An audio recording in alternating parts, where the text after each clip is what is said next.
ನಮಸ್ಕಾರ, ವಿಶೇಷ ಕಾರ್ಯಕ್ರಮಕ್ಕೆ ಸ್ವಾಗತ. ನಾನು ಸುನಿಧಿ ಮಂಜುನಾಥ್. ಇವತ್ತು ಡೆಲ್ಲಿ ವರ್ಸಸ್ ಬೆಂಗಳೂರು ಮ್ಯಾಚ್ ಇದೆ. ಈ ಸೀಸನ್ನ ಎರಡನೇ ಬಾರಿಯ ಮುಖಾಮುಖಿ ಇದು. ಈ ಹಿಂದೆ ಡೆಲ್ಲಿ ವರ್ಸಸ್ RCB ಇದ್ದಾಗ RCBಯನ್ನ ಡೆಲ್ಲಿ ಸೋಲ್ಸಿತ್ತು. ಹಾಗಾಗಿ ಇವತ್ತು ರಿವೆಂಜ್ ಮ್ಯಾಚ್ ಆಗಲಿದೆ ಬೆಂಗಳೂರಿಗೆ. ಹಾಗಾದ್ರೆ ಇವತ್ತು ಯಾವ ರೀತಿಯಾಗಿ ಬೆಂಗಳೂರು ತಂಡ ಆಡಬೇಕು, ಯಾವೆಲ್ಲ ವಿಷಯಗಳ ಮೇಲೆ ಹೆಚ್ಚು ಕಾನ್ಸಂಟ್ರೇಟ್ ಮಾಡಬೇಕು, ಹಿಂದಾಗಿರುವಂಥ ಯಾವೆಲ್ಲ ಮಿಸ್ಟೇಕ್ಸ್ನ ಇವತ್ತು ಬೆಂಗಳೂರು ಅವಾಯ್ಡ್ ಮಾಡಿದ್ರೆ ಇವತ್ತಿನ ಮ್ಯಾಚ್ ಗೆಲ್ಬಹುದು, ಎಲ್ಲವನ್ನ ಇವತ್ತಿನ ಕಾರ್ಯಕ್ರಮದಲ್ಲಿ ಚರ್ಚೆ ಮಾಡ್ತಾ ಹೋಗೋಣ. ಇದನ್ನ ಮಾತಾಡೋದಕ್ಕೆ ಇವತ್ತು ನನ್ನ ಜೊತೆ ನನ್ನ ಸಹೋದ್ಯೋಗಿಗಳಿದ್ದಾರೆ. ಅವರನ್ನ ಕಾರ್ಯಕ್ರಮಕ್ಕೆ ಮೊದಲು ಸ್ವಾಗತಿಸೋಣ. ಮೊದಲನೇದಾಗಿ ಪ್ರೇಮ್ ಕುಮಾರ್ ಅವರು ಇದ್ದಾರೆ, ಅವರನ್ನ ಕಾರ್ಯಕ್ರಮಕ್ಕೆ ವೆಲ್ಕಮ್ ಮಾಡೋಣ. Sir, welcome to the show. Thank you. ಹಾಗೆ ರಘುವೀರ್ ಕೂಡ ಇದ್ದಾರೆ, ಅವರನ್ನು ಕಾರ್ಯಕ್ರಮಕ್ಕೆ ಸ್ವಾಗತಿಸೋಣ. ರಘುವೀರ್, ವೆಲ್ಕಮ್ ಟು ದ ಶೋ. ನಮಸ್ತೆ. ಪ್ರೇಮ್ ಸರ್, ನಿಮ್ಮಿಂದ ಆರಂಭ ಮಾಡೋದಾದ್ರೆ ಇವತ್ತಿನ ಮ್ಯಾಚ್ ನಾವು ಹಿಂದಿನ ಮ್ಯಾಚ್ ನೋಡಿದ್ದೀವಿ. ಹಿಂದೆ DC ವರ್ಸಸ್ RCB ಇದ್ದಾಗ ಡೆಲ್ಲಿ ಗೆದ್ದಿದೆ, RCBಯನ್ನ ಸೋಲ್ಸಿದೆ. ಇವತ್ತಿನ ಮ್ಯಾಚ್ ಹೇಗಿರುತ್ತೆ ಅನ್ಸುತ್ತೆ ನಿಮಗೆ? ಹೋದ ವರ್ಷನೂ ಸೇಮ್ ಇತ್ತು ಸುನಿದೆ, ಯಾಕಂದ್ರೆ ಇಲ್ಲಿ ನಮ್ಮ ಬೆಂಗಳೂರು ಗ್ರೌಂಡಲ್ಲಿ ಬಂದವರು ಗೆದ್ದು ಹೋಗ್ತಾರೆ, ನಂತರ ರಿವೆಂಜ್ ಮ್ಯಾಚ್ ರೀತಿಯಾಗಿ ಅಲ್ಲಿ ಹೋಗಿ ನಾವು ಗೆದ್ಕೊಂಡ್ಬರ್ತೀವಿ. ಇದು ನಂಬರ್ಸ್. ಈ ಬಾರಿ ನೋಡೋದಾದ್ರೆ ಕಂಪ್ಲೀಟಾಗಿ ಎರಡು ತಂಡಕ್ಕೂ ಮೊದಲಾರ್ಧ ಮುಗ್ದಿದೆ. ಅದರಲ್ಲಿ ಮೊದಲಾರ್ಧದಲ್ಲಿ ಮೇಲುಗೈ ಹಾಲಿ ಚಾಂಪಿಯನ್ ಇದೆ. ಯಾಕಂದ್ರೆ 7 ಮ್ಯಾಚ್ ಆಡಿದ್ರೆ ನಾವು 5ರಲ್ಲಿ ಗೆದ್ದು 2ರಲ್ಲಿ ಸೋತಿರೋದು. ಇನ್ನೊಂದು ಕಡೆಗೆ 7 ಮ್ಯಾಚಲ್ಲಿ 3 ಮ್ಯಾಚ್ ಗೆದ್ದಿದ್ದಾರೆ ಡೆಲ್ಲಿ. ಹಾಗಾಗಿ ಡೆಲ್ಲಿ ದ್ವಿತೀಯಾರ್ಧದಲ್ಲಿ ಕನಿಷ್ಠ ಪಕ್ಷ 5 ಮ್ಯಾಚನ್ನು ಕಂಟಿನ್ಯೂ ಆಗಿ ಅವ್ರು ಗೆಲ್ಲೇಬೇಕು. ಹಾಗಾಗಿ ಅವ್ರ ಮೇಲೆ ಒತ್ತಡ ಜಾಸ್ತಿ ಇದೆ. ಇನ್ನೊಂದು ಕಡೆಗೆ ಕಳೆದ ಮ್ಯಾಚ್ ಅಲ್ಲಿ ಬೃಹತ್ ಮೊತ್ತವನ್ನು ಪೇರಿಸಿದ್ರು. KL ರಾಹುಲ್ ಕೂಡ ರೆಕಾರ್ಡ್ ಮಾಡಿದ್ರು. ಆ ರೆಕಾರ್ಡ್ ಆಚೆಗೂ ಕೂಡ ಸೋತಿದ್ದಾರೆ ಒಂದ್ ಕಡೆಗೆ. ಇನ್ನೊಂದ್ ಕಡೆ ಅಂಕಿಅಂಶ ಅಂತ ನೋಡಕ್ ಹೋಗಿದಾದ್ರು ಮುಖಾಮುಖಿ ಒಂದು 33 ಬಾರಿ ಆಗಿದ್ರೆ RCB 20 ಬಾರಿ ಗೆದ್ದಿದ್ರೆ ಅವರು ಜಸ್ಟ್ 13 ಬಾರಿ ಗೆದ್ದಿದ್ದಾರೆ. ಇನ್ನೊಂದ್ ಕಡೆ ನೋಡೋದಾದ್ರೆ RCB ಮತ್ತೆ ಡೆಲ್ಲಿ ಅಂತ ಬಂದಾಗ ರಾಹುಲ್ ಯಾವಾಗ 2018ರಲ್ಲಿ RCB ಇಂದ ಹೋದ್ರು, ಅದಾದ ಬಳಿಕ ಡೆಲ್ಲಿ ಮ್ಯಾಚ್ ಅಲ್ಲಿ ಯಾವಾಗೆಲ್ಲ ರಾಹುಲ್ ಆಡ್ತಾರೋ ಅವರೊಬ್ಬರೇ ಥ್ರೆಟ್. ಇನ್ನೊಂದ್ ಕಡೆಗೆ ನಾವು ಟ್ರಂಪ್ ಕಾರ್ಡ್ ಬೌಲರ್ ಅಂತ ಏನು ಹೆಜಲ್ವುಡ್ ಇಟ್ಕೊಂಡಿದ್ದೇವೆ. ಸರಾಸರಿ ನೋಡೋದಾದ್ರೆ ಹೆಜಲ್ವುಡ್ ಅವರಿಗೆ 100% ಇದೆ ಅವ್ರಿಗೆ, ಯಾಕಂದ್ರೆ ತುಂಬಾ ಚೆನ್ನಾಗಿ ಅವ್ರನ್ನ ದಂಡಿಸ್ತಾ ಇದ್ದಾರೆ KL ರಾಹುಲ್. ಜೊತೆಗೆ KL ರಾಹುಲ್ 18ರಿಂದ ಈಚೆಗೆ 789 ರನ್ ಹೊಡೆದಿದ್ದಾರೆ, ಅದು ಡೆಲ್ಲಿ ಮೇಲೆ. ಹಾಗಾಗಿ ಒಂದಿಷ್ಟು ಅವರ ರನ್ ರೇಟು, ಅವರು ಇವಾಗಿರೋ ಪ್ರಸ್ತುತ ಫಾರ್ಮು ಎಲ್ಲವನ್ನ ನೋಡಿದ್ರೆ ಅವರು RCBಗೆ ಥ್ರೆಟ್ ಆಗೋದ್ರಲ್ಲಿ ಎರಡು ಮಾತಿಲ್ಲ. ಇನ್ನೊಂದ್ ಕಡೆ ಅವ್ರಿಗೆ ಇವಾಗ -1 ಏನು ಅಂತ ಹೇಳಿದ್ರೆ, ಈಗ ವೇಗದ ಬೌಲರ್ ಈ ಬಾರಿ IPL ನಲ್ಲಿ ಕ್ಲಿಕ್ ಆಗ್ತಿಲ್ಲ. ನಾವು ಹಿಂದೆ ಬ್ರಾವೋ ಮಾಡ್ತಾ ಇದ್ರು, ಸ್ಲೋಯರ್ ಒನ್ನು, ನಕ್ಕರ್ ಬೌಲಿಂಗು, ಇವೆಲ್ಲ ಗಿಮಿಕ್ಸ್ ನ ಮಾಡ್ತಾ ಇದ್ರು. ಅದನ್ನ ಈ ಬಾರಿ ಯಾರಾದ್ರೂ ಮಾಡ್ತಿದಾರೆ ಅಂತ ಹುಡುಕಿದ್ರೆ ಇಲ್ಲೊಂದು ಶಾರ್ದುಲ್ ಠಾಕೂರ್ ಸಿಗ್ತಾರೆ. ಅದನ್ನ ಹೊರತುಪಡಿಸಿದ್ರೆ ಗಿಡಿ ತುಂಬಾ ಚೆನ್ನಾಗಿ ಅವ್ರಿಗೆ ಬೌಲಿಂಗ್ ಮಾಡ್ತಾ ಇದ್ರು. ಅದೇ ಆಂಗಲ್ ಅಲ್ಲೇನೆ ಮೊನ್ನೆ ಬೆಂಗಳೂರಲ್ಲಿ ಮ್ಯಾಚ್ ಆಡ್ಬೇಕಾದ್ರೆ ವಿರಾಟ್ ಕೊಹ್ಲಿನ ಔಟ್ ಮಾಡ್ತಾರೆ ಸ್ಲೋಯರ್ ಒನ್ ಇಂದ. ಆದ್ರೆ ಅವ್ರು ಇವಾಗ ಇಂಜುರಿಯಿಂದ ಆಚೆ ಇರೋದ್ರಿಂದ ಆ ತಂಡಕ್ಕೆ ಒಂದು ಪ್ರಮುಖ ಬೌಲಿಂಗ್ ಅಸ್ತ್ರ ಮೈನಸ್ ಆಗಿದೆ. ಇನ್ನೊಂದ್ ಕಡೆಗೆ ರಾಣಾ ಅಂತ ಪ್ಲೇಯರ್ಗಳು ಕಂಬ್ಯಾಕ್ ಮಾಡಿರೋದ್ರಿಂದ ತುಂಬಾ ಉತ್ತಮವಾಗಿ ಆಡ್ತಾ ಇದ್ದಾರೆ. ಅವರು ಬ್ಯಾಟಿಂಗ್ ತುಂಬಾ ಚೆನ್ನಾಗಿದೆ. ಇವತ್ತಿನ ಪಂದ್ಯ ನನಗನ್ಸುತ್ತೆ ಅಂಕಿಅಂಶಗಳ ಆಧಾರದ ಮೇಲೆ, ಪ್ರಸ್ತುತ ಪ್ರದರ್ಶನದ ಆಧಾರದ ಮೇಲೆ ನಾವು ಮೇಲುಗೈ ಇದ್ರೂ ಕೂಡ RCB, ಬಟ್ ಅವ್ರ ಮೇಲೆ ಸೋತಿರೋದ್ರಿಂದ ಎಲ್ಲಿ ಸೋತಿದೀವಿ ಅಂತ ವರ್ಕೌಟ್ ಮೂಲಕ ಹೋಗ್ಬೇಕು. ನಾವು ಕಳೆದ ಮ್ಯಾಚ್ ನೋಡಿದೀವಿ, ಡೆಲ್ಲಿ ಹೋಮ್ ವರ್ಕ್ ಮಾಡ್ಕೊಂಡ್ ಬಂದಿದ್ರು, ನಾವು ಹೋಮ್ ವರ್ಕ್ ಮಾಡ್ಕೊಳ್ಳದೆ ಹೋಗಿದ್ದೀವಿ ಅಂತ. ಯಾವ ಬಾಲರ್ ವೀಕ್ನೆಸ್ ಎಲ್ಲಿದೆ, ಹಾಗೆ ರಾಹುಲ್ನ ಮಸ್ಟ್ ಅಂಡ್ ಶುಡ್ ಕಟ್ ಹಾಕ್ಬೇಕು, ಅವ್ರ ಮೇಲೆ ಸ್ಟಡಿ ಮಾಡ್ಕೊಂಡು ಹೋಗ್ಬೇಕು. ರಾಣಾ ಒಳ್ಳೆ ಲಯದಲ್ಲಿ ಇದ್ದಾರೆ. ಫಿನಿಶಿಂಗ್ ಅಂತ ಬಂದಾಗ ಸ್ಟಬ್ಸ್ ಮತ್ತೆ ಮಿಲ್ಲರ್ ತುಂಬಾ ಲಯದಲ್ಲಿ ಇರೋದ್ರಿಂದ ರಿಜ್ವಿ ಇದುವರೆಗೂ ಮಧ್ಯಮ ಕ್ರಮಾಂಕದಲ್ಲಿ ಆಡ್ತಾ ಇಲ್ಲ ಮೊದಲ 2 ಮ್ಯಾಚ್ ಬಿಟ್ರೆ. ಅವ್ರನ್ನ ಒಂದ್ ವೇಳೆ ನಮ್ಮ ಮೇಲೆ ಫಾರ್ಮಿಗೆ ಬರೋದು ಹೆಚ್ಚು, ಅವ್ರ ಮೇಲೆ ಗಮನ ವಹಿಸಬೇಕು. ಇನ್ನೊಂದ್ ಕಡೆಗೆ ನಾವು ಫೀಲ್ಡಿಂಗ್ ಅಲ್ಲಿ ಸುಭದ್ರವಾಗಿರ್ಬೇಕು. ಮೊನ್ನೆ ಕೂಡ ರಾಹುಲ್ ಕ್ಯಾಚ್ 28 ರನ್ನಿಗೆ ಬಿಟ್ಟವಾಗೇನೆ ಅವ್ರು 150 ಹೊಡೆದಿರೋದು. ಹಾಗಾಗಿ ಫೀಲ್ಡಿಂಗ್ ಸದೃಢವಾಗಿರ್ಬೇಕು. ಜೊತೆಗೆ ನನಗನ್ಸತ್ತೆ ಅಷ್ಟು ರನ್ನು 260 ಹೊಡೆದ್ರು ಗೆದ್ದಾಗ ಟಾಸ್ ಬಹಳ ಮಹತ್ವ ವಹಿಸುತ್ತೆ. ಚೇಜಿಂಗ್, ಅದು ಬೆಂಗಳೂರು ಪಿಚ್ ರೀತಿಯ ಬ್ಯಾಟಿಂಗ್ ಫ್ರೆಂಡ್ಲಿ ಆಗಿರೋದ್ರಿಂದ ಅರುಣ್ ಜೇಟ್ಲಿ ಟಾಸ್ ಕೂಡ ತುಂಬಾ ಮಹತ್ವ ವಹಿಸುತ್ತೆ. ಅದ್ರ ಮೇಲೂ ಕೂಡ ರಜತ್ ಇವತ್ತು ಕೆಲಸ ಮಾಡ್ಬೇಕಾಗತ್ತೆ ನನ್ನ ಪ್ರಕಾರ. ಹಾಗೆ ರಘುವೀರ್, ನಾವು ಲಾಸ್ಟ್ ಮ್ಯಾಚ್ ಕಂಪೇರ್ ಮಾಡಿದ್ರೆ ಅಲ್ಲಿ ಕೆಲವೊಂದಿಷ್ಟು ಮಿಸ್ಟೇಕ್ಸ್ ಆಗಿದೆ, ಡೆಲ್ಲಿ ಅವ್ರು ಗೆದ್ದಿದ್ದಾರೆ. ಈ ಸಾರಿ ನಮ್ಮ ಬೆಂಗಳೂರು ಕಮ್ಬ್ಯಾಕ್ ಮಾಡುತ್ತೆ ಅಂತ ನಿಮ್ಗೆ ಅನ್ಸುತ್ತಾ? ಹೌದು, ಕಮ್ಬ್ಯಾಕ್ ಮಾಡೋದಕ್ಕೆ ಬರ್ತಾ ಇದ್ದಾರೆ. ಸರ್ ಹೇಳ್ದಂಗೆ ಕೊನೆ ಸೀಸನಲ್ಲೂ ಅದೇ ರೀತಿಯಾಗಿತ್ತು. ಅವ್ರು ಬಂದು ಚಿನ್ನಸ್ವಾಮಿಲಿ ಹೊಡೆದೋದಾಗ ಇವರು ಡೆಲ್ಲಿಗೆ ಹೋಗಿ ರಿವೆಂಜ್ ತೀರಿಸ್ಕೊಳ್ತೀವಿ ಅಂತಲೇ ಕಾದು ಕೂತ್ಕೊಂಡಿದ್ರು. ಅದೇ ರೀತಿ ಚೆನ್ನಾಗಿ ಆಡಿ ಗೆದ್ದರು ಸಹಿತ. ಅದೇ ಇವತ್ತಿನ ಮ್ಯಾಚ್ ಪ್ರಕಾರ ನೋಡೋಕೆ ಹೋದರೆ ಇವಾಗ KL ರಾಹುಲ್ ಮತ್ತು ಏನು ಡೆಲ್ಲಿ ಟೀಮ್ ಇದೆಯಲ್ಲ, ಇವರಿಗೂ ಒಂದು ಕಮ್ಬ್ಯಾಕ್ ಬೇಕಿದೆ. ಯಾಕಂತಂದರೆ 264 ರನ್ ಮಾಡಿನೂ ಸೋತಿದ್ದಾರೆ. ಅಂದರೆ ಅವ್ರಿಗೂ ಒಂದು ಇರುತ್ತೆ, ಇಲ್ಲ ನಾವು ಕಮ್ಬ್ಯಾಕ್ ಮಾಡಬೇಕು, ಇಷ್ಟು ರನ್ ಹೊಡೆದು ನಾವು ಸೋತಿದ್ದೀವಿ ಅನ್ನೋದು. ಅದರಲ್ಲೂ ಮತ್ತು KL ರಾಹುಲ್ ಕೇಳಬೇಕಾ, ಅವರು RCB ಅಂದಮೇಲೆ ಅವ್ರ ಬ್ಯಾಟಿಂದಂತೂ ರನ್ ಬರ್ದೇ ಇರೋಕ್ಕೆ ಚಾನ್ಸೇ ಇಲ್ಲ, ಚೆನ್ನಾಗಿರೋ ಪರ್ಫಾರ್ಮೆನ್ಸನ್ನು ಕೊಡ್ತಾ ಇದ್ದಾರೆ. ಈ ಹಿಂದೆ ಪಂಜಾಬ್ ಟೀಮಲ್ಲಿ ಆಡಬೇಕಾದ್ರೂ ಅದೇ ರೀತಿಯಾಗಿತ್ತು, ಇವಾಗ ಡೆಲ್ಲಿದಲ್ಲೂ ಅದೇ ರಿದಮ್ನ ಕಂಟಿನ್ಯೂ ಮಾಡ್ಕೊಂಡು ಬರ್ತಾ ಇದ್ದಾರೆ ಅವ್ರು. ಯಾಕಂದ್ರೆ RCB ಅವರು ತನ್ನನ್ನು ಯಾಕೆ ತಂಡದಲ್ಲಿ ಸೇರಿಸ್ಕೊಳ್ಳೋದಿಲ್ಲ ಅನ್ನೋ ಒಂದು ರೀಸನ್ ಕೊಡ್ತಾ ಇದ್ದಾರೆ. ಹಾಗಂತ ಬಂದಾಗ ಇನ್ನು RCBಗೆ ತುಂಬ ಈಗ ಏನಂತಂದರೆ RCB ತಂಡ ಇವಾಗ ಹೋಮ್ ಗ್ರೌಂಡಲ್ಲಿ 5 ಮ್ಯಾಚ್ ಆಡಿರೋದ್ರಿಂದ ಈ 2 ಮ್ಯಾಚ್ ಅಷ್ಟೇ ಹೊರಗಡೆ ಆಡಿರೋದೆ. ಇವಾಗ ಆ್ಯಕ್ಚುಲಿ ಟೂರ್ನಿ ಸ್ಟಾರ್ಟ್ ಆಗಿರೋದೇ ಇಲ್ಲಿಂದ ಅಂತ ಹೇಳ್ಬೋದು. ಯಾಕಂತಂದರೆ ಹೊರಗಡೆ ಹೋಗಿ ನೀವು ಯಾವ ರೀತಿ ಆಡ್ತೀರಾ, ಇವಾಗ ಚಿನ್ನಸ್ವಾಮಿಲಿ ದೇವದತ್ ಪಡಿಕ್ಕಲ್ ಚೆನ್ನಾಗಿರೋ ಪರ್ಫಾರ್ಮೆನ್ಸನ್ನೇ ಕೊಡ್ತಾ ಇದ್ದಾರೆ, ಅದರ ನೆರವಿನಿಂದ ಗೆಲುವನ್ನ ಸಹಿತ ಪಡ್ಕೊಳ್ತಾ ಇದ್ದಾರೆ. ಹೊರಗಡೆ ಅವ್ರ ಬ್ಯಾಟಿಂದ ಎಷ್ಟು ರನ್ ಬರುತ್ತೆ, ಇವಾಗ ಹೋಮ್ ಗ್ರೌಂಡ್ನ ಹೊರತುಪಡಿಸಿ ದೇವದತ್ ಪಡಿಕ್ಕಲ್ ಅವ್ರದ್ದು ಇವಾಗ ನಾವು ಗುವಾಹಟಿಯಲ್ಲಿ ನೋಡಿದಾಗ ಅಷ್ಟೊಂದು ಹೇಳ್ಕೊಳ್ಳುವಂಥ ಪ್ರದರ್ಶನ ಯಾವುದೇ ಬ್ಯಾಟ್ಸ್ಮನ್ಗಳಿಂದ ಬಂದಿಲ್ಲ. ಇನ್ನು ಅರುಣ್ ಜೇಟ್ಲಿ ಸ್ಟೇಡಿಯಂ ಅಂತಾನು ಬಂದಾಗ ಅಷ್ಟೊಂದೇನು ಬೇರೆ ಪಿಚ್ ಅಂತಾನೆ ಹೇಳಕ್ಕಾಗಲ್ಲ, ಯಾಕಂತಂದ್ರೆ ವಿರಾಟ್ ಕೊಹ್ಲಿಗೆ ಒಂದು ಹೋಮ್ ಗ್ರೌಂಡ್ ಆಗಿರುತ್ತೆ. ಅದೇ ರೀತಿ ಚಿನ್ನಸ್ವಾಮಿಗೆ ಮತ್ತೆ ಅರುಣ್ ಜೇಟ್ಲಿಗೆ ಹೇಳ್ಕೊಳ್ಳುವಂಥ ಡಿಫ್ರೆನ್ಸ್ ಏನಿಲ್ಲ, ಎರಡು ಬ್ಯಾಟಿಂಗ್ ಫ್ರೆಂಡ್ಲಿ ಪಿಚ್ ಆಗಿರುತ್ತೆ.